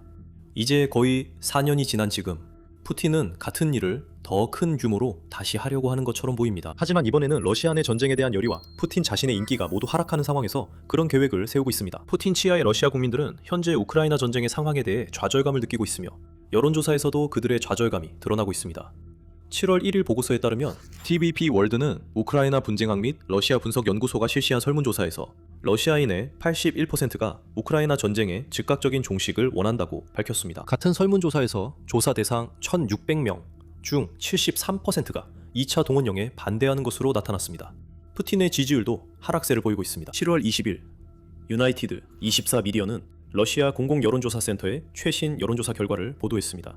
이 센터는 크렘린과 연계되어 있으며 푸틴을 위해 수치를 조작하기 위해 모든 노력을 다하는 곳입니다. 러시아인 중 단 65.1%만이 푸틴의 국정 수행을 지지하는 것으로 나타났습니다. 이는 2026년 들어 최저치이며 러시아인들이 전쟁에 지쳐가고 있음을 보여줍니다. 65.1%라는 수치가 높아 보일 수 있지만 이 수치는 사실상 크렘린이 통제하는 여론조사 기관에서 나온 것임을 기억해야 합니다. 그리고 러시아에서는 많은 사람들이 비밀 경찰이 찾아올까 두려워 공개적으로 반대 의견을 내는 것을 주저합니다. 다른 어떤 세계 지도자에게는 65.1%의 지지율, 이 대단한 수치일 수 있습니다. 하지만 경찰 국가를 운영하는 독재자인 블라디미르 푸틴에게는 이는 그가 인기를 잃고 있다는 엄청난 신호입니다. 푸틴은 바로 이 화약고에 새로운 동원령이라는 불붙은 성냥을 던지려 하고 있습니다. 러시아 경제는 이미 무너지고 있습니다. 국가의 재정 적자가 거의 770억 달러에 달하면서 크렘린은 푸틴의 광적인 전쟁 지출을 메우기 위해 중앙은행에 대출을 요청할 수밖에 없었습니다. 국가의 노동력 부족은 사상 최고 수준에 이르렀다고 유나이티드 24 미디어가 6월 5일 보도했습니다. 이로 인해 러시아가 기업에 필요한 노동력을 제공할 수 있다는 보장이 없어 해외 투자를 유치하는 것이 어려워지고 있습니다. 그리고 이제 푸틴은 최대 50만 명의 사람들을 러시아에서 끌어내어 우크라이나로 보내려고 합니다. 이것은 러시아에게 너무 큰 희생이 될 것입니다. 그리고 이 조치는 푸틴에게 반드시 화를 불러올 것입니다. 국가근위대 관련법이 다시 작성되고 러시아 각 지역이 동원에 대비할 수 있도록 훈련이 진행되는 데에는 이유가 있습니다. 이 모든 것은 동원 과정 자체와는 아무런 관련이 없습니다. 푸틴과 그의 측근들은 동원이 대규모 시위, 러시아 예비군의 탈출, 그리고 9월에 보았던 것보다 훨씬 더 큰 불만을 불러올 것이라는 사실을 알고 있습니다. 러시아 국민들은 이미 푸틴의 전쟁에 지쳐 있습니다. 가족들이 죽어가는 것과 망가진 경제를 견뎌야 하는 것에 지쳐 있습니다. 마비된 연료 공급선과 푸틴이 막지 못하는 우크라이나의 끊임없는 드론 공격에도 지쳐 있습니다. 동원령은 푸틴에게 정치적 자살행위가 될 것입니다. 그리고 국가 도마 선거가 끝난 뒤에 동원령을 내린다고 해도 그 사실은 변하지 않을 것입니다. 하지만 푸틴은 이미 시작한 김에 끝까지 가보자는 생각을 하고 있을지도 모릅니다. 2026년 7월 19일 우크라이나 내무부는 겉보기에는 별다를 것 없는 발표를 했습니다. 그날 공개된 것은 2022년 이후 우크라이나가 선보인 수많은 해상 드론 중 하나처럼 보였습니다. 이번에는 전투 잠수부 부대가 제작한 무인 수상정이었습니다. 하지만 이번에 주목할 만한 점은 보트 자체가 아니었습니다. 바로 누가 만들었느냐였습니다. 그 부대는 오메가, 즉 우크라이나 국가근위대의 특수목적센터입니다. 이 잠수부 부대는 며칠 전 드론을 이용해 점령된 크림반도의 사키 공군기지에서 러시아의 Su-24M 폭격기를 파괴했던 바로 그 팀입니다. 공격 임무를 위해 이륙하기도 전에 그 폭격기를 완전히 파괴했습니다. 하늘에서 쏟아진 무기로 그 러시아 폭격기를 폭파시킨 사람들이 바로 다음 세대 우크라이나 드론을 바다로 실어나를 보트를 설계하고 있는 동일한 사람들입니다. 우리는 이 영상을 그 보트에 집중하고 매우 제한된 해군 전력으로 우크라이나가 어떻게 해상전을 치르고 있는지, 그리고 이러한 모든 일이 가능하게 한 해상 드론 혁신의 수년간의 여정에 대해 이야기하고자 합니다. 이 폭격기 작전이 중요한 이유는 이 보트 이야기가 단순히 이번 주의 드론 소식 그 이상으로 중요한 이유이기 때문입니다. Su-24M은 우크라이나 도시와 최전방 진지에 활강 폭탄을 투하하는 데 사용된 여러 종류의 항공기 중 하나일 뿐입니다. 그래서 이 항공기가 이륙하기 전에 제거하는 것은 드론을 격추하거나 바다에서 선박을 손상시키는 것보다 훨씬 더 전략적으로 중요합니다. 하지만 그만큼 훨씬 더 어렵기도 합니다. 이를 위해서는 사람들이 러시아의 방어가 삼엄한 공군기지에 직접 충분히 가까이 접근해 거의 손으로 작업해야 합니다. 바로 그 부대가 나중에 자체 해상 드론을 만든 이력이 있습니다.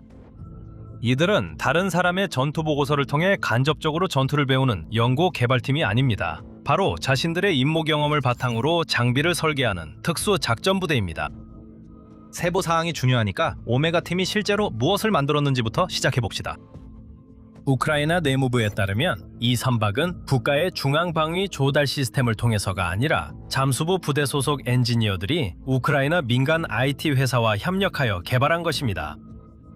내무부에서 공개한 사진에는 일본산 스즈키 선 외기호로 구동되는 보트와 위성통신 단말기가 장착된 모습이 보입니다. 이는 이 플랫폼이 시야 밖에서도 운영되고 조종자와 계속 연락할 수 있도록 설계되었음을 시사합니다. 이 보트는 FPV 드론을 탑재해 적을 파괴하러 보내는 모선이라고 반도직입적으로 설명됐습니다. 한 문장으로 이 개념 전체를 요약할 수 있습니다. 그래서 이 보트 자체는 무기가 아니라 단지 정교한 운반 수단일 뿐이며 목표 지점까지 거리를 좁히는 역할을 합니다. 그 다음에는 실제로 적을 공격하는 기계들이 등장하는데 바로 검증된 FPV 드론들입니다.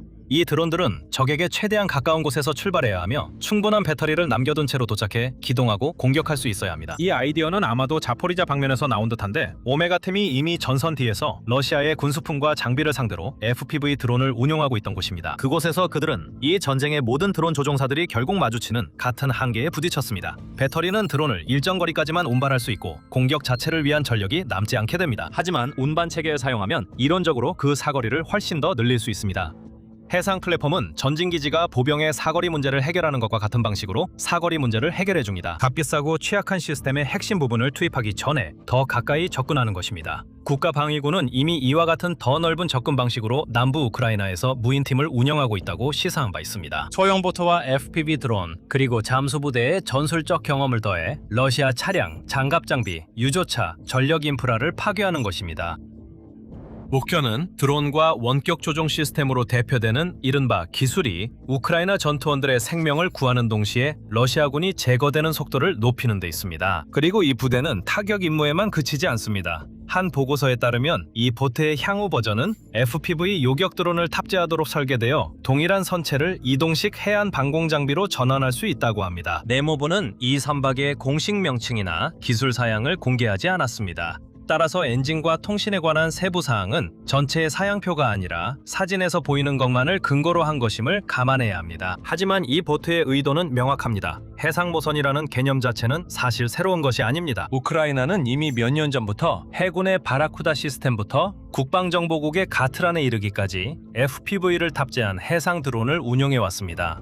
새로운 점은 누가 이 드론을 만들고 있느냐는 것입니다. 최전방 특수작전부대, 즉 러시아 항공기에 대한 수중 파괴 임무를 계획하고 실행하는 바로 그 잠수부들이 일반적인 방위 산업의 절차를 기다리는 대신 민간 기술 파트너와 함께 해상 드론을 설계하고 제작했습니다. 이것이 바로 우크라이나가 이 전쟁을 치르는 방식을 점점 더 규정짓는 하나의 패턴입니다. 무기를 사용하는 작전 요원들이 직접 무기를 만드는 사람이 되고 있습니다.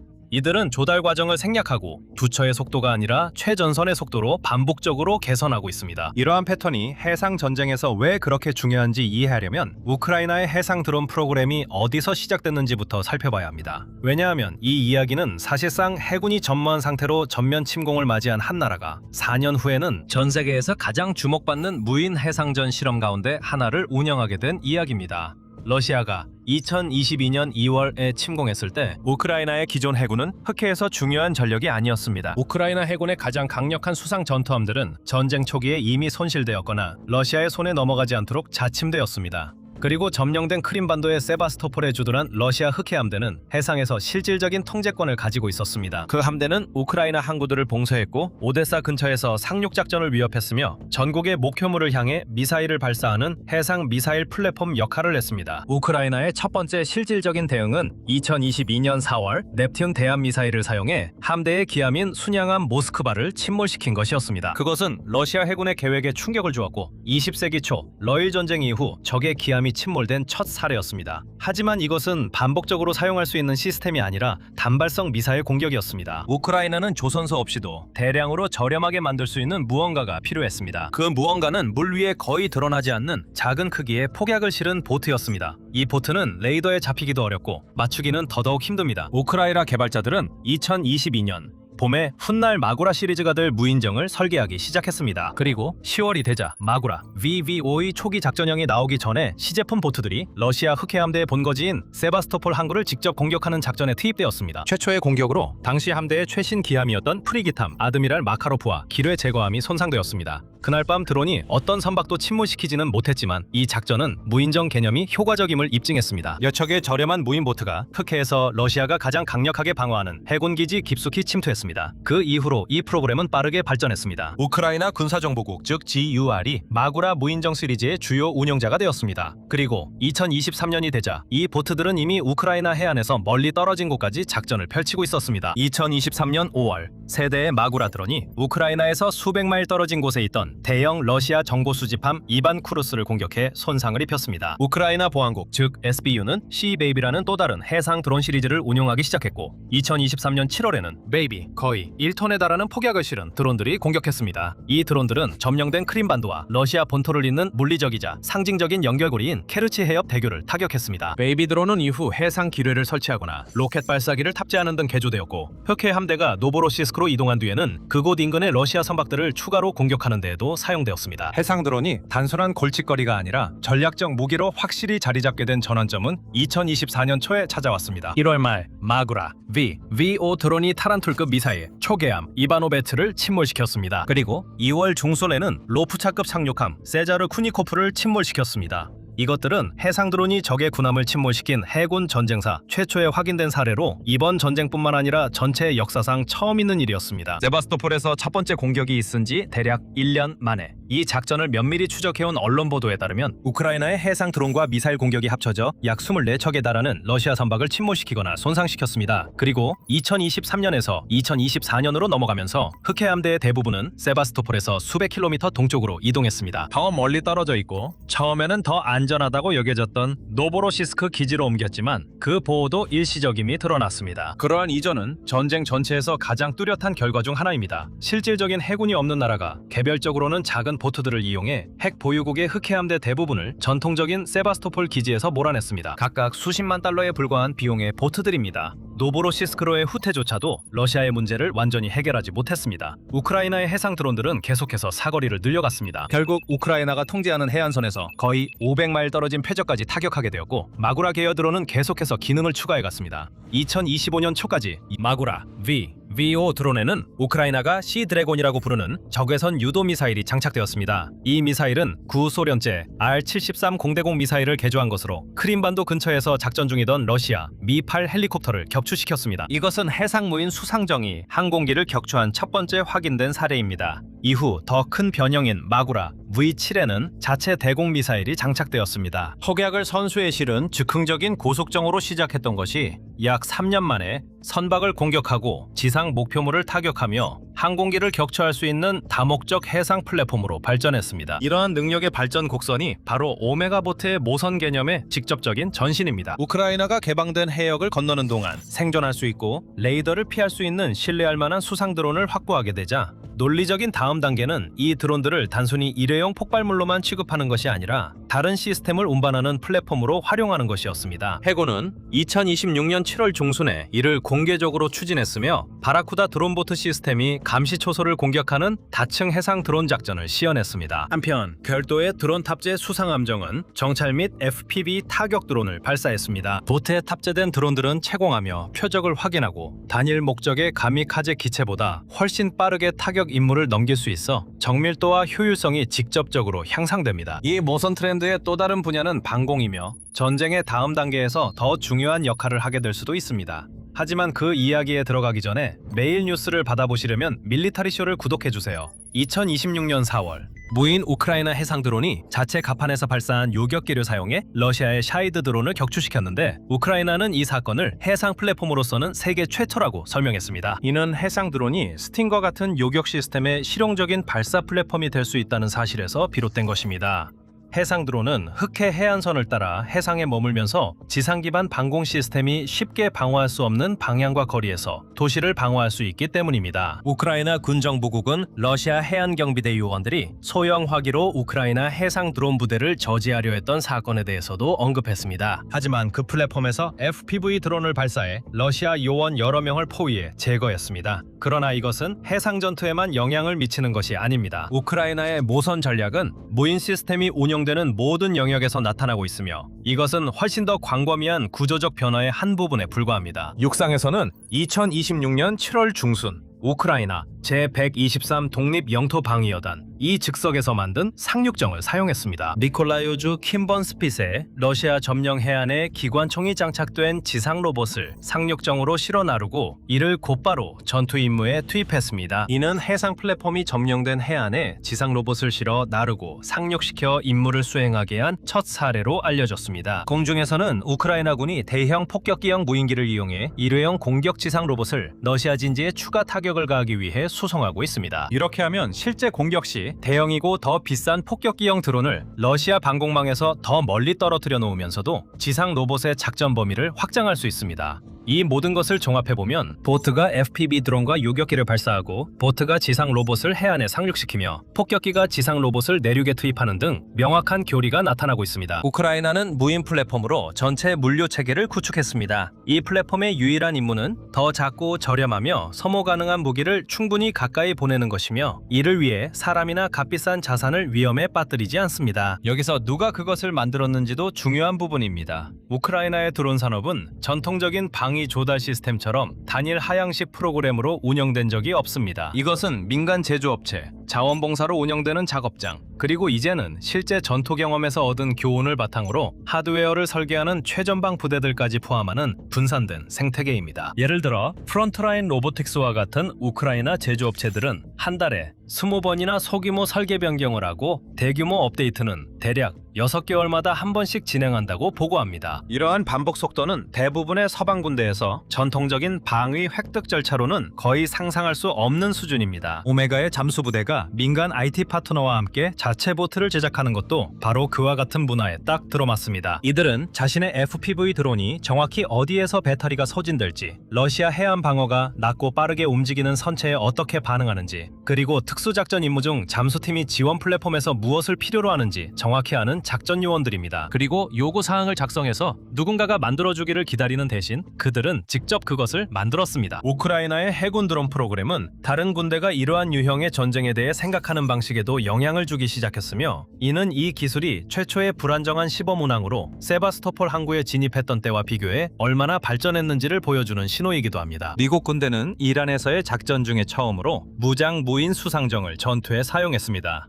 그리고 그 이전에는 미국 특수작전부대는 필리핀에서의 훈련 중에 우크라이나의 마구라 해상 드론을 시험한 적이 있습니다. 남중국해의 긴장을 감안할 때 이 지역은 저렴하고 빠르며 탐지하기 어려운 해군 타격정에 대한 분명한 관심을 가지고 있습니다. 그렇다고 해서 마구라 계열이나 그 파생형이 곧 미 해군의 표준 장비가 된다는 의미는 아닙니다. 하지만 이것은 우크라이나가 만들어낸 작전 교훈, 즉 거의 자체 함대가 없는 상태에서 훨씬 더 큰 해군과 싸우는 방법이 연구되고 있다는 것을 의미합니다. 그리고 적어도 한 경우에는 그 나라의 최대 군사 지원국이 직접적으로 이를 차용하고 있습니다. 그것은 우크라이나에게 꽤 이례적인 입장입니다. 이 전쟁의 대부분 분야에서 우크라이나는 서방의 기술과 교리를 받아들이는 입장이었습니다. 하지만 해상드론 분야에서는 그 흐름이 일부 반전되었습니다. 또한 카트란과 바라쿠다가 실제로 무엇인지 정확히 짚고 넘어갈 필요가 있습니다. 이 두 이름이 이 이야기를 다룰 때 혼용되어 사용되지만 사실 같은 것이 아니기 때문입니다. 카트란은 우크라이나 국방정보국에서 운영하며 마구라 계열과 마찬가지로 주로 타격 및 정찰 플랫폼으로 자체적으로 기능해 왔습니다. 바라쿠다는 해군 소속이며 해군이 7월 14일에 직접 시연한 바에 따르면 모선 역할을 중심으로 특별히 설계되었습니다. 자체 탑재 시스템으로 목표물을 직접 공격한 후 부속 FPV 드론을 발사해 교전 범위를 넓힙니다. 오메가보트는 초기 마구라 변형과 같은 단일 목적의 타격 드론보다는 바라쿠다 개념에 더 가깝습니다. 우선적으로 운반선이며 그 다음이 무기입니다. 이것이 정보 프로그램들과 구별되는 점은 단순히 그 기원에 있습니다. 전투부대의 자체 엔지니어들이 공식 조달 경로 밖에서 민간 파트너와 협력해 개발했다는 것입니다. 이 생태계가 얼마나 빠르게 확장되고 있는지 수치로 표현해볼 가치도 있습니다. 우크라이나는 2025년에 약 1만 대의 지상 로봇 시스템을 생산했으며 2026년에는 약 5만 대를 목표로 하고 있습니다. 이는 단 1년 만에 5배 증가한 수치입니다. 유럽연합도 이러한 생산 기반을 공식적으로 지원하기 위해 움직이고 있습니다. 2026년 7월 중순 유럽연합과 우크라이나는 우크라이나와 유럽 기업들이 보다 쉽게 합작회사를 설립할 수 있도록 관료적 장벽을 없애기 위한 드론 협정을 체결했습니다. 그리고 유럽연합 집행위원회는 이에 맞춰 EU 우크라이나 드론 동맹을 출범시켰습니다. 정책의 기업, 연구자, 그리고 군이 함께 모이는 것으로 18명의 창립 회원이 참석하는 첫 회의가 9월 브뤼셀에서 열릴 예정입니다. 그 자금이나 정책 틀이 오메가보트를 직접 만든 것은 아닙니다. 그 선박은 잠수보부대와 우크라이나의 한 민간 IT 회사가 자체적으로 추진해서 만들어낸 것입니다. 하지만 이 이야기가 담고 있는 더 넓은 흐름은 전시 경제가 최전선의 즉흥적인 시도를 새로운 무기의 정당한 원천으로 받아들이게 되었고 이를 중앙 집중화하거나 지연시키는 것이 아니라는 점입니다. 그렇다면 2026년 여름까지 흑해에서 러시아의 입지는 실제로 어떻게 될까요? 함대가 노보로시스크로 후퇴한 이후로 핵심적인 상황은 크게 변하지 않았지만 압박은 계속해서 가중되고 있습니다. 러시아 흑해 함대는 작전 방식을 계속 조정해야 했고 전쟁 초기와 비교했을 때 흑해에서 대규모 작전을 펼칠 기회가 크게 줄어들었습니다. 또 달라진 점은 그 해안선을 따라 러시아군이 직면한 위협의 양상입니다. 예전에는 몇몇 알려진 드론 발사 지점에서 대형 군함을 멀리 두는 것만으로도 충분했습니다. 이제 러시아 작전 계획자들은 폭발물, FPV 드론 군집, 요격 드론, 지상 로봇 또는 이 모든 것의 조합을 탑재했을 수 있는 소형 보트까지도 고려해야 합니다. 그리고 이 모든 것이 누구에 의해서든 발사될 수 있습니다. 해군 승무원부터 정보요원, 독립적으로 작전하는 특수작전 잠수부 부대까지 누구든지 발사할 수 있습니다. 이러한 예측 불가능성이야말로 우크라이나가 이곳에서 구축한 진정한 전략적 자산입니다. 푸틴은 자신이 절대 건드릴 수 없는 존재라고 생각했습니다. 그가 이른바 특별 군사작전을 시작했을 때 우크라이나가 반격할 수 없을 것이라고 절대적으로 확신하고 있었습니다. 초기 침공이 실패한 후에도 푸틴에게는 아무런 문제가 되지 않았습니다. 우크라이나는 장거리 무기가 없었기 때문입니다. 분쟁은 러시아가 침공한 국가의 영토 내에서만 제한될 것이고 그걸로 끝날 거라고 생각했습니다. 세월이 참 많이 변했습니다. 손댈 수 없던 지도자가 이제는 충분히 손이 닿는 곳에 있습니다. 그리고 우크라이나는 단 한 대의 드론으로 푸틴에게 자신도 언제든지 공격받을 수 있다는 것을 보여주었습니다. 이제 크라스노다르 지역의 겔렌지크로 가보겠습니다. 이 멋진 저택은 흑해를 내려다보고 있으며 푸틴이 언제든지 휴식을 취하고 싶을 때 사용할 수 있도록 호화로운 궁전으로 탈바꿈하는데 10억 달러가 훨씬 넘는 돈이 들었습니다. 이곳은 손댈 수 없는 곳으로 여겨졌습니다. 푸틴의 궁전으로 세계에 알려진 이 광대한 저택은 미치광이 독재자가 필요로 할 모든 것을 갖추고 있습니다. 과거 이 궁전은 상상할 수 있는 가장 호화로운 가구들로 가득 차 있었습니다. 그중 많은 것들이 푸틴이 권력을 잡은 이후 부유하게 만들어준 올리가르이들로부터 선물 받은 것입니다. 한때 약 1,500명의 사람들이 이 호화로운 건물의 건설과 리노베이션에 참여했습니다. 이곳에는 일본식 정원, 바닥과 같은 높이의 수영장, 그리고 거의 대리석으로만 지어진 거대한 체육관이 있었습니다. 물론 기본적으로 석고보드로 만들어졌고 나중에는 일부가 끔찍한 녹색 곰팡이로 뒤덮이기도 했습니다. 하지만 오히려 그것이 겔렌지크가 진정으로 푸틴의 궁전이었다는 것을 증명합니다. 겉보기에는 인상적이지만 속은 썩어가고 있었죠. 이 궁전은 푸틴이 자신을 위해 만들어낸 점점 더 고립된 세계의 상징이었습니다. 집과는 별도로 마련한 저택, 철저하게 보호되고 평범한 러시아인들과는 동떨어진 곳이었죠. 이곳은 푸틴이 휴식을 취하러 가던 곳이었습니다. 그는 궁전 안에만 있으면 아무도 자신을 건드릴 수 없다고 굳게 믿었죠. 하지만 모든 것이 변했습니다. 8월 3일, 우크라이나 드론이 푸틴의 궁전에서 불과 몇 킬로미터 떨어진 곳에 떨어졌다는 소식이 전해졌습니다. 우크라이나가 직접적인 타격을 가한 것은 아니었습니다. 궁전이 실제 목표였는지조차 알려지지 않았습니다. 그랬을 가능성은 낮은데 추락한 드론은 러시아 미사일 생산과 연관된 시설에서 불과 300m 떨어진 곳에서 격추된 것으로 전해졌기 때문입니다. 그곳이 더 가능성 높은 목표로 보입니다. 하지만 푸틴에게는 그 시설도 러시아가 사람들로 붐비는 해변 위에서 우크라이나 드론을 격추하기로 한 무모한 결정으로 인해 사망한 6명과 부상당한 40명 도 중요하지 않습니다. 푸틴에게 중요한 것은 이 단 한 대의 드론이 자신을 죽일 수도 있었다는 사실입니다. 그 드론은 겔렌지크에서 불과 24km 떨어진 곳에서 격추되었습니다. 이는 푸틴에게 자신이 만들어낸 러시아의 가장 철저히 보호받는 구석조차 이제 우크라이나의 손이 닿는 범위 안에 있음을 단번에 보여준 것입니다. 우크라이나가 궁전을 목표로 삼았던 것은 아닐 수도 있습니다. 하지만 그럴 수도 있었고 언제든지 그럴 수 있습니다. 푸틴이 시작한 전쟁은 이제 그 어느 때보다도 그에게 더 가까이 다가왔습니다. 푸틴이 러시아 국민들에게 아무런 피해도 돌아가지 않을 것이라고 생각했던 침공은 이제 러시아의 모든 사람을 위협하는 본격적인 전쟁으로 변했습니다. 푸틴이 그 괴물의 우두머리인 정치 엘리트들, 우크라이나가 그들의 집을 공격할 수 없다는 점에서 만들어진 보이지 않는 벽 뒤에 있으면 안전하다고 생각했습니다. 하지만 그 벽은 무너졌고 푸틴은 그 메시지를 분명하게 들었습니다. 이제 우크라이나가 닿지 않는 러시아 안에는 푸틴이 숨을 곳이 남아있지 않습니다. 키이우 포스트에 따르면 한 러시아 평론가는 이제 더 이상 단일 전장이 존재하지 않으며 단순히 숨을 수 있는 후방 지역도 없다고 주장하고 있습니다. 러시아에는 숨을 곳이 없습니다.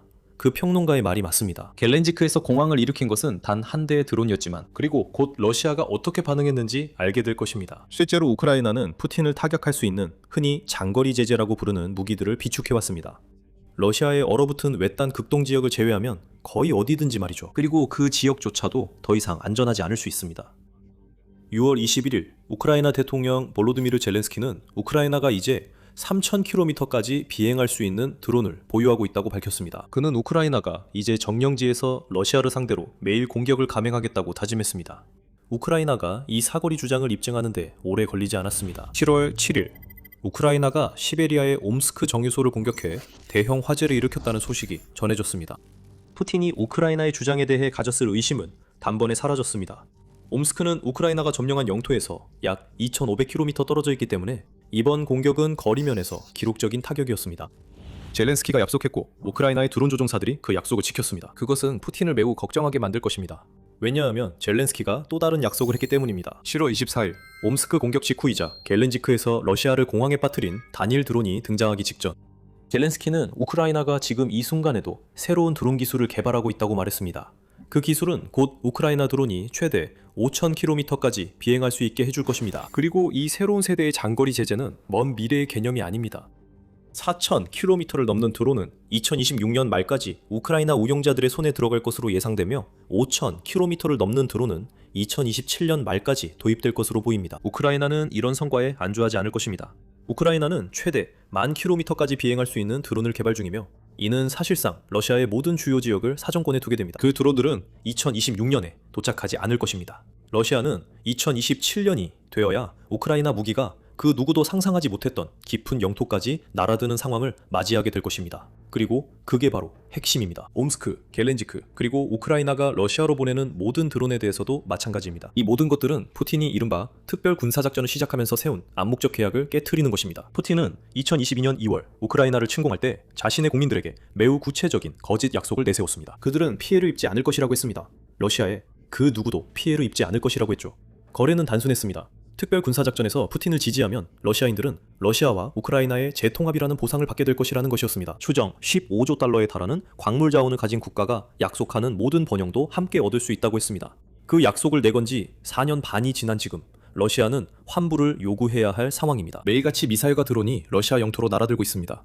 정전, 물 부족, 공기 중에 퍼지는 타는 기름 냄새 등 이 모든 문제들은 푸틴이 결코 문제가 되지 않을 것이라고 약속했던 것들입니다. 겔렌지크에서 드론이 추락한 사건은 그 계약이 깨졌다는 또 다른 예시일 뿐입니다. 하지만 이 예시는 푸틴을 이전보다 더 약해 보이게 만듭니다. 방어가 거의 없는 외딴 지역에 러시아인들만 걱정해야 하는 것이 아닙니다. 이제는 모든 러시아인이 두려워해야 합니다. 더 이상 이 나라에는 안전한 후방이라는 것이 존재하지 않기 때문입니다. 이제 더 이상 안전한 모스크바는 없다고 6월 18일 유로마이단 보도 헤드라인이 크게 알렸습니다. 이 보도는 우크라이나가 크렘린궁에서 불과 몇 걸음 떨어진 모스크바 정유소를 3일 만에 두 번째로 공격한 직후에 나왔습니다. 우크라이나는 2026년 내내 러시아의 중추신경계를 타격해왔다고 유럽 정책분석센터는 7월 15일 주장했습니다. 발전소, 정유소, 인프라, 군사기지, 그리고 남방 시스템까지 모두 전쟁의 양상을 바꾸고 러시아가 끊임없이 군사 전략을 재평가하도록 만든 장거리 무기의 표적이 되고 있습니다. 2026년 러시아의 현실은 푸틴이 2022년에 했던 약속들과 너무나 동떨어져 있어서 마치 다른 차원에 있는 것과도 같습니다. 그리고 겔렌지크에 관해서는 한때 푸틴의 무너져가는 궁전을 둘러쌌던 어떤 아우라도 이제 공식적으로 사라졌습니다. 8월 3일 러시아의 흑해회랑에 도달한 단 한 대의 드론은 푸틴의 공전을 위협에 빠뜨린 첫 번째 드론이 아닙니다. 2025년 8월에는 격추된 우크라이나 드론의 잔해가 공전에서 불과 10km 떨어진 곳에서 산불을 일으켰습니다. 이는 우크라이나가 원한다면 우크라이나 드론이 그 거대한 건물을 충분히 타격할 수 있다는 점을 다시 한번 보여줍니다. 2026년 초 에도 겔렌지크 근처에서 또 다른 화재가 보고되었는데 이 역시 드론이 격추된 결과였습니다. 지금까지 푸틴의 공전 주변에 배치된 러시아의 방공망은 잘 버텨왔지만 사실 그럴 것이라고 예상할 수 있었습니다.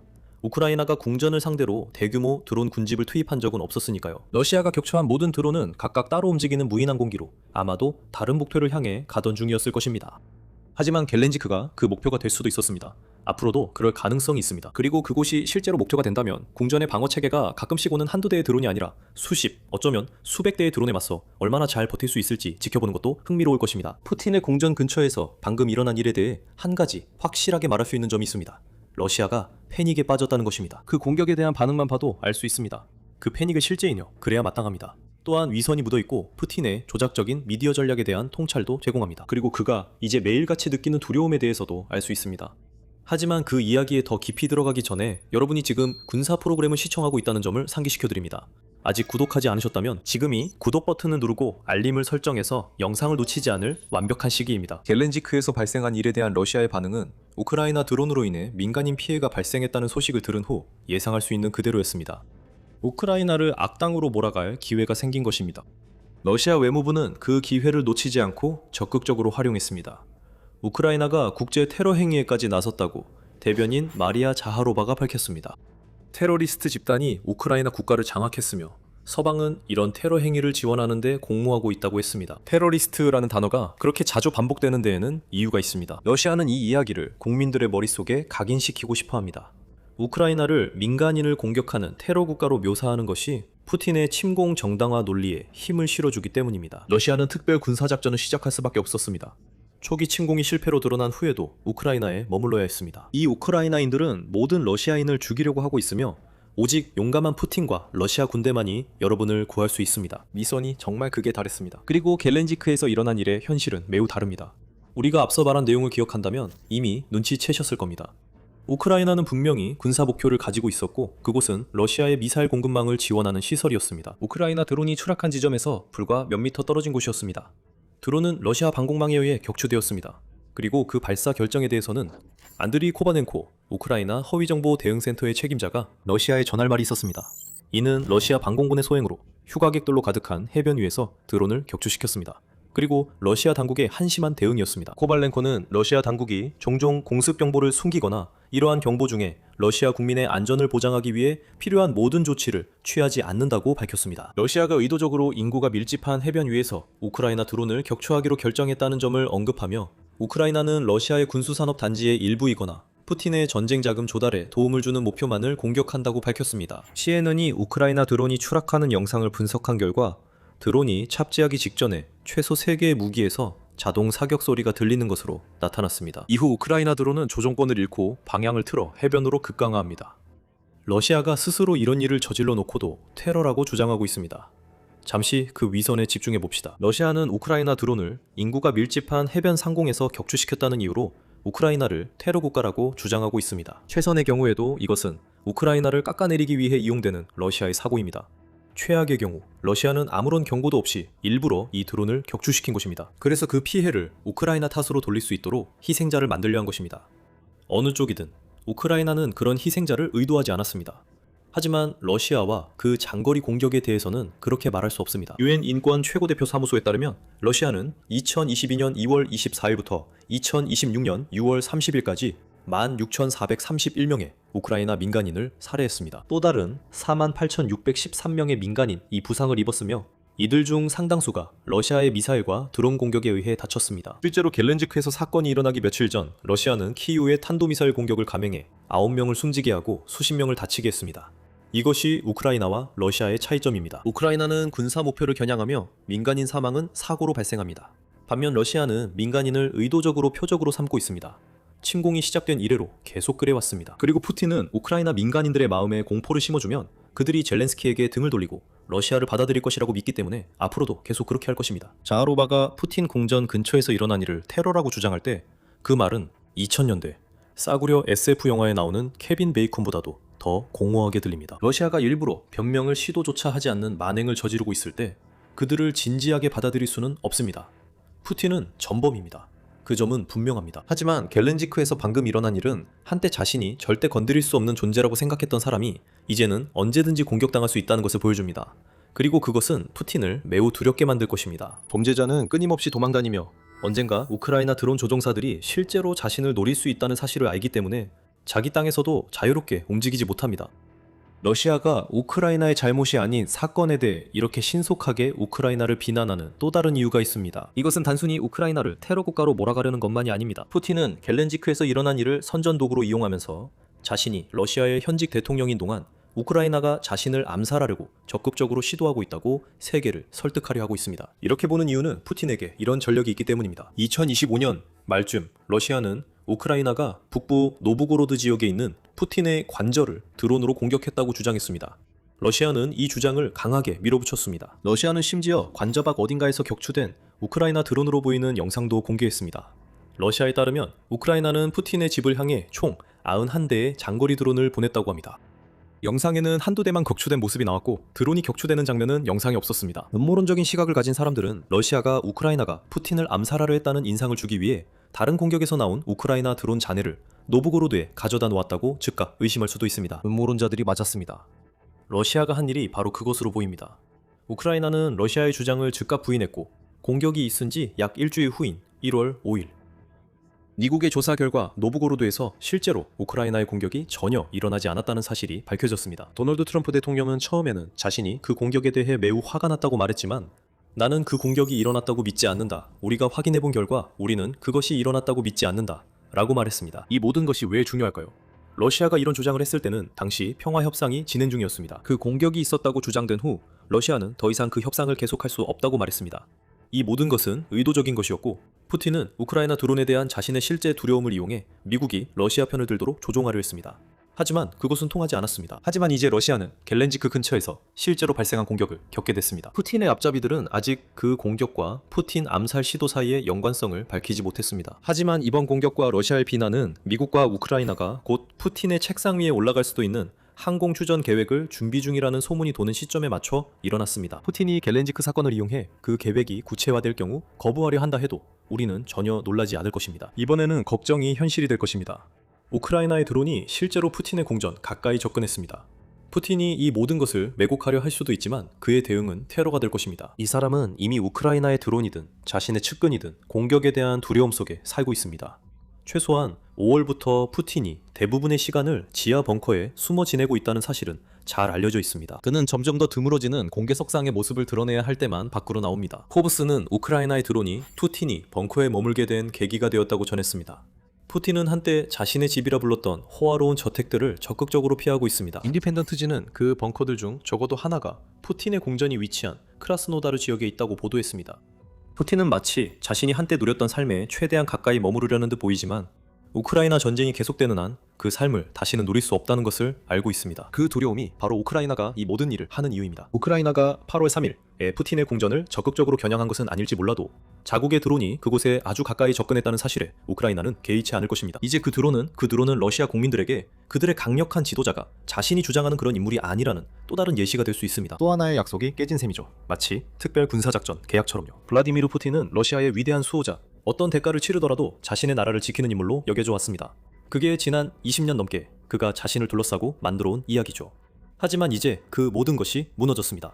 푸틴은 강한 지도자가 아닙니다. 그는 벙커에서 평생을 보내고 군사 퍼레이드를 취소하며 자신의 이미지를 유지하기 위해 자국 내에서 언론과 담론을 제한하는 사람입니다. 푸틴이 입고 있던 갑옷은 지난 4년 반 동안 심하게 손상되었습니다. 이제 겔렌지크에서 발생한 단 한 대의 드론 공격이 그 갑옷에 또 하나의 큰 흠집을 냈습니다. 이제 러시아의 모든 사람들이 그것을 알고 있습니다. 푸틴은 우크라이나가 원할 때마다 우크라이나의 표적이 될 수 있습니다. 그리고 그가 표적이 아니더라도 우크라이나는 러시아 사회 전체를 공격할 수 있습니다. 이 모든 것은 푸틴이 우크라이나에 대한 집착을 위해 러시아 사회의 모든 측면을 왜곡했기 때문입니다.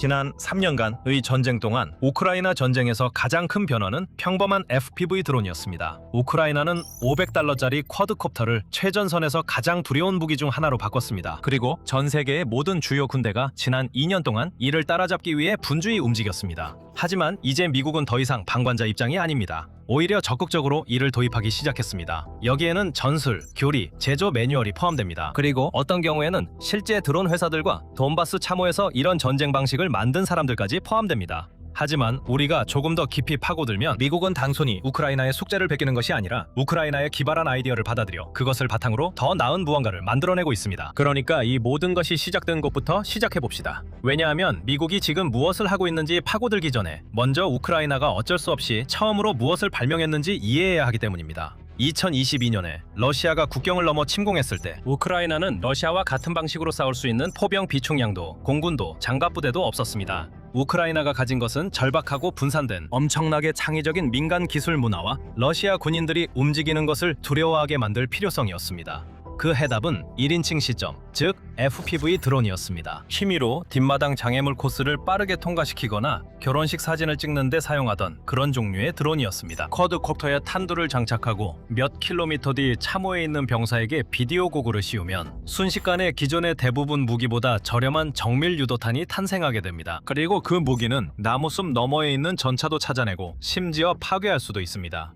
드론이 지배하는 전쟁의 경제성은 펜타곤 내부의 논의에도 직접적인 영향을 미칩니다. 2025년 4월까지 일부 추정에 따르면 드론이 러시아군 손실의 80%를 차지했다고 합니다. 전선의 일부 지역에서는 그 수치가 90%까지 올라갑니다.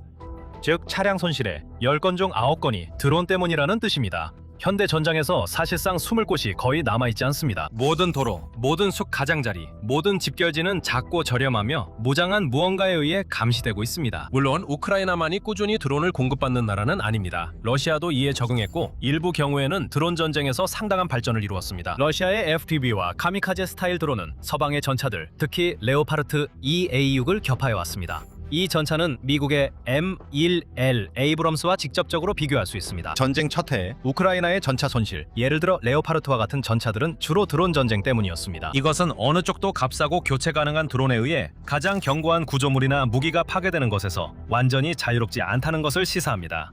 하지만 우크라이나는 차고에서 드론을 즉흥적으로 만드는 데서 멈추지 않았습니다. 우크라이나는 이 아이디어를 중심으로 전체 산업 및 관료적 생태계를 구축했으며 그 생태계야말로 드론 자체보다 더 중요한 수출품이라고 할 수 있습니다. 우크라이나의 디지털 전환부는 브레이브1이라는 플랫폼을 운영하고 있는데 본질적으로는 전선의 지휘관들이 수백 가지 드론 모델을 둘러보고 장비를 주문할 수 있는 디지털 마켓플레이스입니다. 아마존에서 물건을 주문하듯이 빠르면 일주일 만에 배송받을 수 있습니다. 우크라이나 드론 부대는 이후 공격 장면을 카메라로 기록하고 파괴한 목표의 가치에 따라 포인트를 획득합니다. 그리고 그 포인트를 사용해 같은 마켓플레이스에서 더 고급 드론을 이용할 수 있습니다. 손상된 장비는 기존의 군수 체계를 거칠 때보다 몇 주나 빠르게 최전선 작업장에서 몇 시간 만에 긴급 수리를 받을 수 있습니다. 그리고 나서 전 세계가 우크라이나의 드론 프로그램을 단순한 전장 골칫거리가 아니라 전략적 무기로 진지하게 받아들이게 만든 공격이 있었습니다. 2025년 6월 우크라이나는 저비용 FPV 드론 무리를 민간 화물 컨테이너의 지붕 안에 숨겨 러시아 영토 깊숙이 밀반입했습니다. 그리고 나서 원격으로 이 드론들을 스파이더 웹 작전에서 러시아의 5개 공군기지를 향해 발사했습니다. 우크라이나 당국에 따르면 이 공격에는 최대 117대의 드론이 사용되었고 41대의 항공기를 타격했다고 합니다. 여기에는 2대의 투-95 전략폭격기와 2대의 투-22 전략폭격기가 포함되어 있습니다. 이들은 러시아에서 가장 비싸고 교체하기 어려운 군사자산들입니다.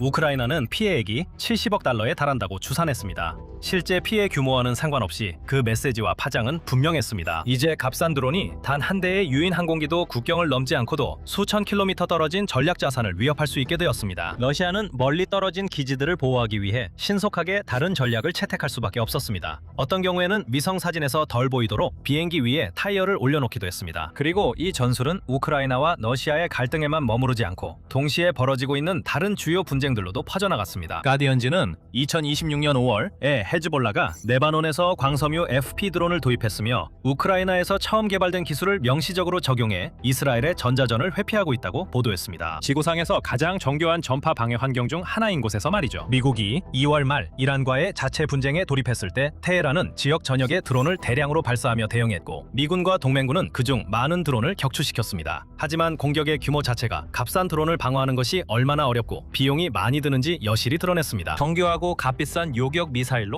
대량 생산된 시스템을 막는 것이죠. 여기서 문제는 미국이 이전에 사용했던 무기들이 전투 준비 태세, 작전 능력, 그리고 힘의 과시 측면에서는 매우 효과적이었다는 점입니다. 하지만 비용 효율적이지는 않았다는 것입니다. 미국이 보유한 가장 대표적인 장거리 드론을 예로 들어보죠. 2026년 7월까지 미국 관리들은 이란에서의 작전 결과로 30대가 넘는 리퍼 MQ-9 드론이 파괴되었다고 밝혔습니다. 이 드론들은 마지막으로 보고된 대당 가격이 약 1,600만 달러 선이었습니다. 저비용 일회용 드론과 맞붙었을 때 적에게 던져버리고 투자한 장비의 안전을 걱정하지 않아도 되는 무기가 힘의 균형을 가져가게 됩니다. 이것이 미국과 우크라이나가 각자의 분쟁에서 운영 방식을 달리하는 주된 차이점입니다. 그런데 미국은 어떻게 갑자기 방식을 바꾸고 있는 걸까요? 교리부터 살펴보겠습니다. 미 육군은 수십 년간의 자체 교범을 완전히 뒤엎고 있습니다. 육군 참모총장 웬디 조지 장군은 2025년에 의회에서 기술이 너무 빠르게 발전하고 있기 때문에 수년이 걸리는 대규모 조달 프로그램에 계속 의존할 수 없으며 그런 프로그램들은 실전에 배치되는 순간 이미 구식이 될 수 있다고 말했습니다. 국방장관 피트 헥세스는 2025년 7월에 모든 육군 분대가 2026년 말까지 무인 시스템을 갖추도록 지시하는 명령서에도 서명했습니다. 그리고 그는 왜 국방부가 이 지점에 도달하는 데 느렸는지에 대해 단도직입적으로 말했습니다. 그는 드론 기술이 한 세대 만에 가장 큰 군사적 발전이라고 썼습니다. 그때쯤 몇몇 소규모 변화들은 이미 시행되고 있었습니다. 2025년 1월 육군 제10 산악사단 제3 여단 2 독일에서의 순환훈련 중에 144대의 실험용 드론을 배치했는데 이는 그 어떤 부대도 이전에 훈련에서 가져온 적이 없는 수치였습니다. 또한 대대보다 앞서 작전할 수 있도록 설계된 80명 규모의 강습중대 3개를 창설했으며 각각은 정찰소대, 박격포소대, 그리고 감시드론, 채공탄약, 대드론 시스템을 운용하는 전담 드론 소대로 구성되었습니다. 이 부대들은 1시간 이상 채공할 수 있는 엔드릴 고스트 드론과 PWC-100 정찰 시스템을 사용할 것으로 제한되었습니다. 그리고 제블린 대전차 미사일과 동일한 탄도를 사용하는 스위치블레이드 600 채공탄약도 운용하고 있습니다. 동시에 제101 공수사단의 병사들은 3D 프린트 부품으로 제작된 드론을 운용하고 있습니다. 그리고 10산악사단의 병사들은 스카이디어 X2D 시스템을 배낭에 넣어 운반하고 있습니다. 육군은 또한 2025년 8월 현재는 포트 노보셀로 알려진 포트 러커에서 최초의 공식 드론 과정을 개설했습니다. 이 3주 과정은 20-25시간의 비디오 게임 스타일 시뮬레이터 비행과 실제 시스템을 활용한 실습 교육을 혼합한 프로그램입니다. 현장에서 드론을 계속 운용하려면 즉석에서 부품을 제작할 수 있어야 하기 때문에 3D 프린팅과 CAD 설계에 대한 교육도 포함되어 있습니다. 과정 책임자인 레이첼 마틴 대위는 이것이 단순한 따라잡기 노력에 불과하다고 말하며 미국이 이 분야에서 전 세계적으로 뒤처져 있었고 이번이 그 격차를 줄이기 위한 적극적인 시도라고 언급했습니다. 육군 장관 다니엘 드리스콜은 대대들이 몸집을 더 줄이고 예전처럼 전방으로 밀고 나가는 것을 멈춰야 한다고 제안했습니다. 우크라이나가 보여준 밀집도의 의미는 1,000만 달러짜리 전차가 중고차보다도 저렴한 무기에 의해 발견되고 파괴될 수 있다는 것을 의미하기 때문입니다. 해병대는 같은 변역을 훨씬 더 빠르고 솔직히 말해 더 거칠게 추진하고 있습니다. 제24 해병원 정대는 캠프 루준에서 3주 동안 네로스 아처 훈련을 했습니다. 아처는 캘리포니아 엘세 군도에서 제작된 8인치 쿼드콥터입니다. 이 드론은 약 2,000달러의 비용이 들며 블루 UAS의 승인을 받았습니다. 이는 상업용 드론 시장을 지배하는 중국산 부품이 들어있지 않다는 뜻으로 그런 부품은 공급망은 물론 미중 간의 더 큰 충돌, 심지어 대리전에도 영향을 줄 수 있습니다. 해병대는 약 1,700만 달러 규모로 약 8,000대의 아처 드론을 주문했습니다. 하지만 그 3주간의 집중훈련은 미국이 기존 경쟁자들과의 격차를 얼마나 따라잡아야 하는지를 보여주는 것이기도 합니다. 러시아와 이란은 수년간 실전 전투를 통해 이 기술을 다듬어 왔습니다. 해병대는 그 학습 과정을 3주로 압축하려고 노력하고 있습니다. 왜냐하면 그렇지 않으면 모든 적들이 기본적으로 사용하는 위협에 대해 아무런 대응책도 없이 해병대를 파병하게 되기 때문입니다. 이제 여기서 물량 문제가 등장합니다. 왜냐하면 해병대원과 군인들에게 드론 조종을 훈련시켜도 나눠줄 드론이 충분하지 않으면 아무 소용이 없기 때문입니다. 국방부는 2026년 말까지 수만 대의 FPV 드론을 배치하는 것을 목표로 세웠습니다. 참고로 중국과 러시아는 연간 수백만 대를 생산할 수 있습니다. 하지만 계획된 드론의 수와 그것을 조정할 인력 및 훈련 사이에는 큰 차이가 있습니다. 만약 내일 해병대에 수백만 대의 드론을 준다고 해도 아직 드론을 조종할 수 있는 해병대원이 충분하지 않기 때문에 수천 대를 제외한 나머지 드론들은 그냥 창고에 쌓여 있게 될 것입니다. 국방부는 이 병목 현상에 대응하기 위해 두 가지 문제 모두에 자금을 투입하고 있습니다. 육군은 앞으로 2-3년 동안 최소 100만 대의 드론을 도입할 계획을 발표했습니다. 드론 우위 프로그램은 건틀리지라는 별칭의 첫 평가 단계를 진행했습니다. 2월 포트 베닝에서 진행된 이 평가에서는 2027년 말까지 전투부대에 배치돼 34만 대의 소형 공격 드론을 목표로 했습니다. 그리고 2027 회계연도 국방부 예산안에는 드론과 드론 대응 시스템을 위해 750억 달러가 배정되었으며 이 중 546억 달러가 국방 자율화 실무그룹을 통해 집행됩니다.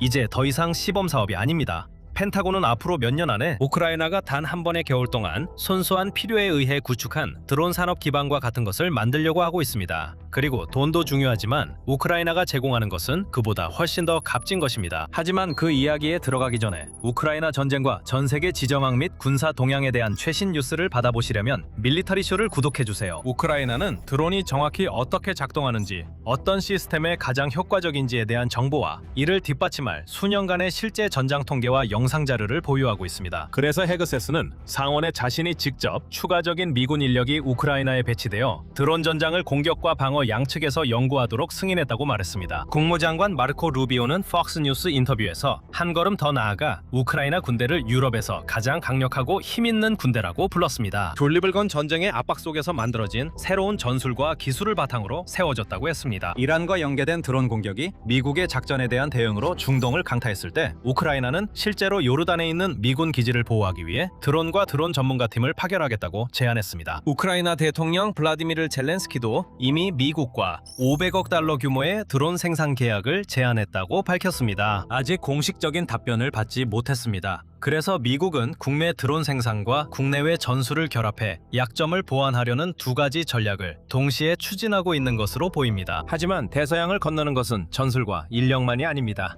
미국 정부가 우크라이나 정부와 공식적인 드론 생산 계약을 체결하지는 않았지만 우크라이나 드론 기업들은 미국 땅에 진출하기 시작했습니다. 2023년에 설립되어 우크라이나군의 주요 공급업체가 된 우크라이나 제조업체 F드론스는 이렇게 해서 우크라이나 정부로부터 미국의 군사용 드론 시스템을 수출할 수 있는 첫 번째 우크라이나 기업으로 공식 허가를 받았습니다. 미국 지사인 우크라이나 디펜스 드론스를 통해 이 회사는 오하이오주 홀랜드에 미국 내 첫 공장을 건설하고 있습니다. 이 투자는 국방부의 드론 우위 프로그램에 따른 펜타곤 계약에 의해 직접 지원되며 초기 주문으로 2,000대의 FPV 드론이 포함되어 있습니다. 여기서 핵심 모기는 F드론스, F-10 스트라이크 드론으로 우크라이나에서 실전 경험을 쌓았으며 이후 드론 우위 평가 1단계에서 6위를 차지했습니다. 이 회사는 또한 F-7 대드론 요격기도 도입하고 있는데 이 시스템은 이란제 샤헤드 계열의 저가형 카미카제 드론을 추적해 파괴하도록 설계되었습니다. 이 무기 계열은 지난 3월 사우디아라비아에서 미국 항공기를 지상에서 파괴한 적이 있습니다. F드론스 역시 드론 우위 프로그램 두 번째 단계에 참가하는 48개 기업 중 하나로 이 단계에서는 최대 10개의 우승 기업이 선정될 것으로 예상되며 미 국방부가 최대 6만 대의 드론을 추가로 구매할 수도 있습니다. 하지만 이 수치는 아직 초보적인 수준이라고 할 수 있습니다. 우크라이나의 방위 산업은 침공 이전 약 10억 달러에서 현재 500억 달러 이상으로 성장했으며 2026년 한 해에만 800만 대 이상의 무인 시스템을 생산할 계획입니다. 미국이 2025년 한 해 동안 생산한 FPV 드론이 약 3,000대에 불과한 것과 비교됩니다. 그래서 CBS 뉴스가 보도한 미국 우크라이나 방위 양해각서 초안은 한 걸음 더 나아가고 있습니다. 우크라이나가 미국에 군사기술을 수출하고 미국 기업들과의 합작 투자를 통해 드론을 생산할 수 있도록 허용하는 내용입니다. 이것이 바로 수입 측면의 이야기입니다. 교리, 인력, 그리고 이제 실제 제조업체까지. 하지만 여기서 이 영상의 시작점으로 다시 돌아가게 만드는 부분이 있습니다. 왜냐하면 미국은 단순히 우크라이나를 따라하고 있는 것이 아니기 때문입니다. 미국의 공학기술, 산업 역량, 그리고 미국의 합동무기 운영 교리가 이미 우크라이나에 기발한 아이디어를 받아들여 훨씬 더 치명적으로 만들 수 있는 특정 분야들이 있습니다. 첫 번째는 전용 탄두가 아니라 기존 군수품 재고에서 만들어진 모듈식 탄약입니다. 미 해병대가 개발 중인 네레오스 아처 프로그램을 예로 들어보겠습니다. 모든 군수 탄약은 일반적으로 국방부 식별 코드, 즉 DODIC가 필요합니다. 이 코드는 병사들이 사용하기 전에 광범위한 기술 평가와 전용 제조업체가 필요합니다. 그 과정이야말로 우크라이나가 결코 감당할 수 없었던 소년간의 관료적 지연의 전형이며 미 국방부도 역사적으로 이를 신속하게 처리하는데 매우 서툴렀습니다. 아처에 대한 해병대의 해답은 거의 민망할 정도로 간단했습니다. C4 플라스틱 폭약과 표준 전자 기폭 장치를 사용한 것이죠. 이 둘은 이미 국방부 번호가 있고 미국 군수품 창고에 보관되어 있습니다. C4를 케이스 안에 채워넣고 기폭 장치를 뒤쪽으로 연결합니다. 그리고 나서 앞부분에는 목표가 보병인지 장갑차인지에 따라 대인 파편 디스크나 성형 작약, 폭발성 관통자를 장착합니다. 판도 자체는 조립되기 전까지는 폭발물이 들어있지 않기 때문에 별도의 국방부 번호가 필요하지 않았고 해병대원들은 이미 C4를 꾸준히 다뤄 훈련하고 있기 때문에 새로운 종류의 폭발물을 다루는 법을 다시 배울 필요가 없었습니다. 그 한 가지 우회 방법이 무엇이냐고요? 바로 해병대가 이 무기를 작년 1월 크리스마스 직후 개념 단계에서 캠프 루준에서 실전 사격 능력을 갖춘 상태로 배치할 수 있게 한 것입니다. 1년 조금 넘는 기간 만에 말이죠. 이는 종종 육군이 예비 부품 하나를 재고 부족으로 지연된 주문 끝에 받는 데 걸리는 시간보다도 짧은 기간입니다. 이것은 매우 미국적인 해결책입니다. 러시아와 중국과 단위별로 생산 경쟁을 하려는 대신 기존의 글로벌 물류 체계의 깊이와 표준화를 활용해 조달 병목 현상을 우회하는 것이죠. 두 번째는 일부러 구식 아날로그와 광섬유 제어 링크를 사용해 전파 방해에 강하다는 점입니다. 우크라이나의 러시아를 상대로 한 전자전 환경은 세계에서 가장 밀집되고 정교한 환경 중 하나입니다. 그리고 양측 모두 디지털 제어 및 카메라 시스템이 더 선명하고 정밀하긴 하지만 전파 방해를 받는 순간 바로 작동을 멈춘다는 사실을 깨달았습니다. 아처 플랫폼은 의도적으로 디지털이 아닌 아날로그 카메라와 제어 시스템을 사용합니다.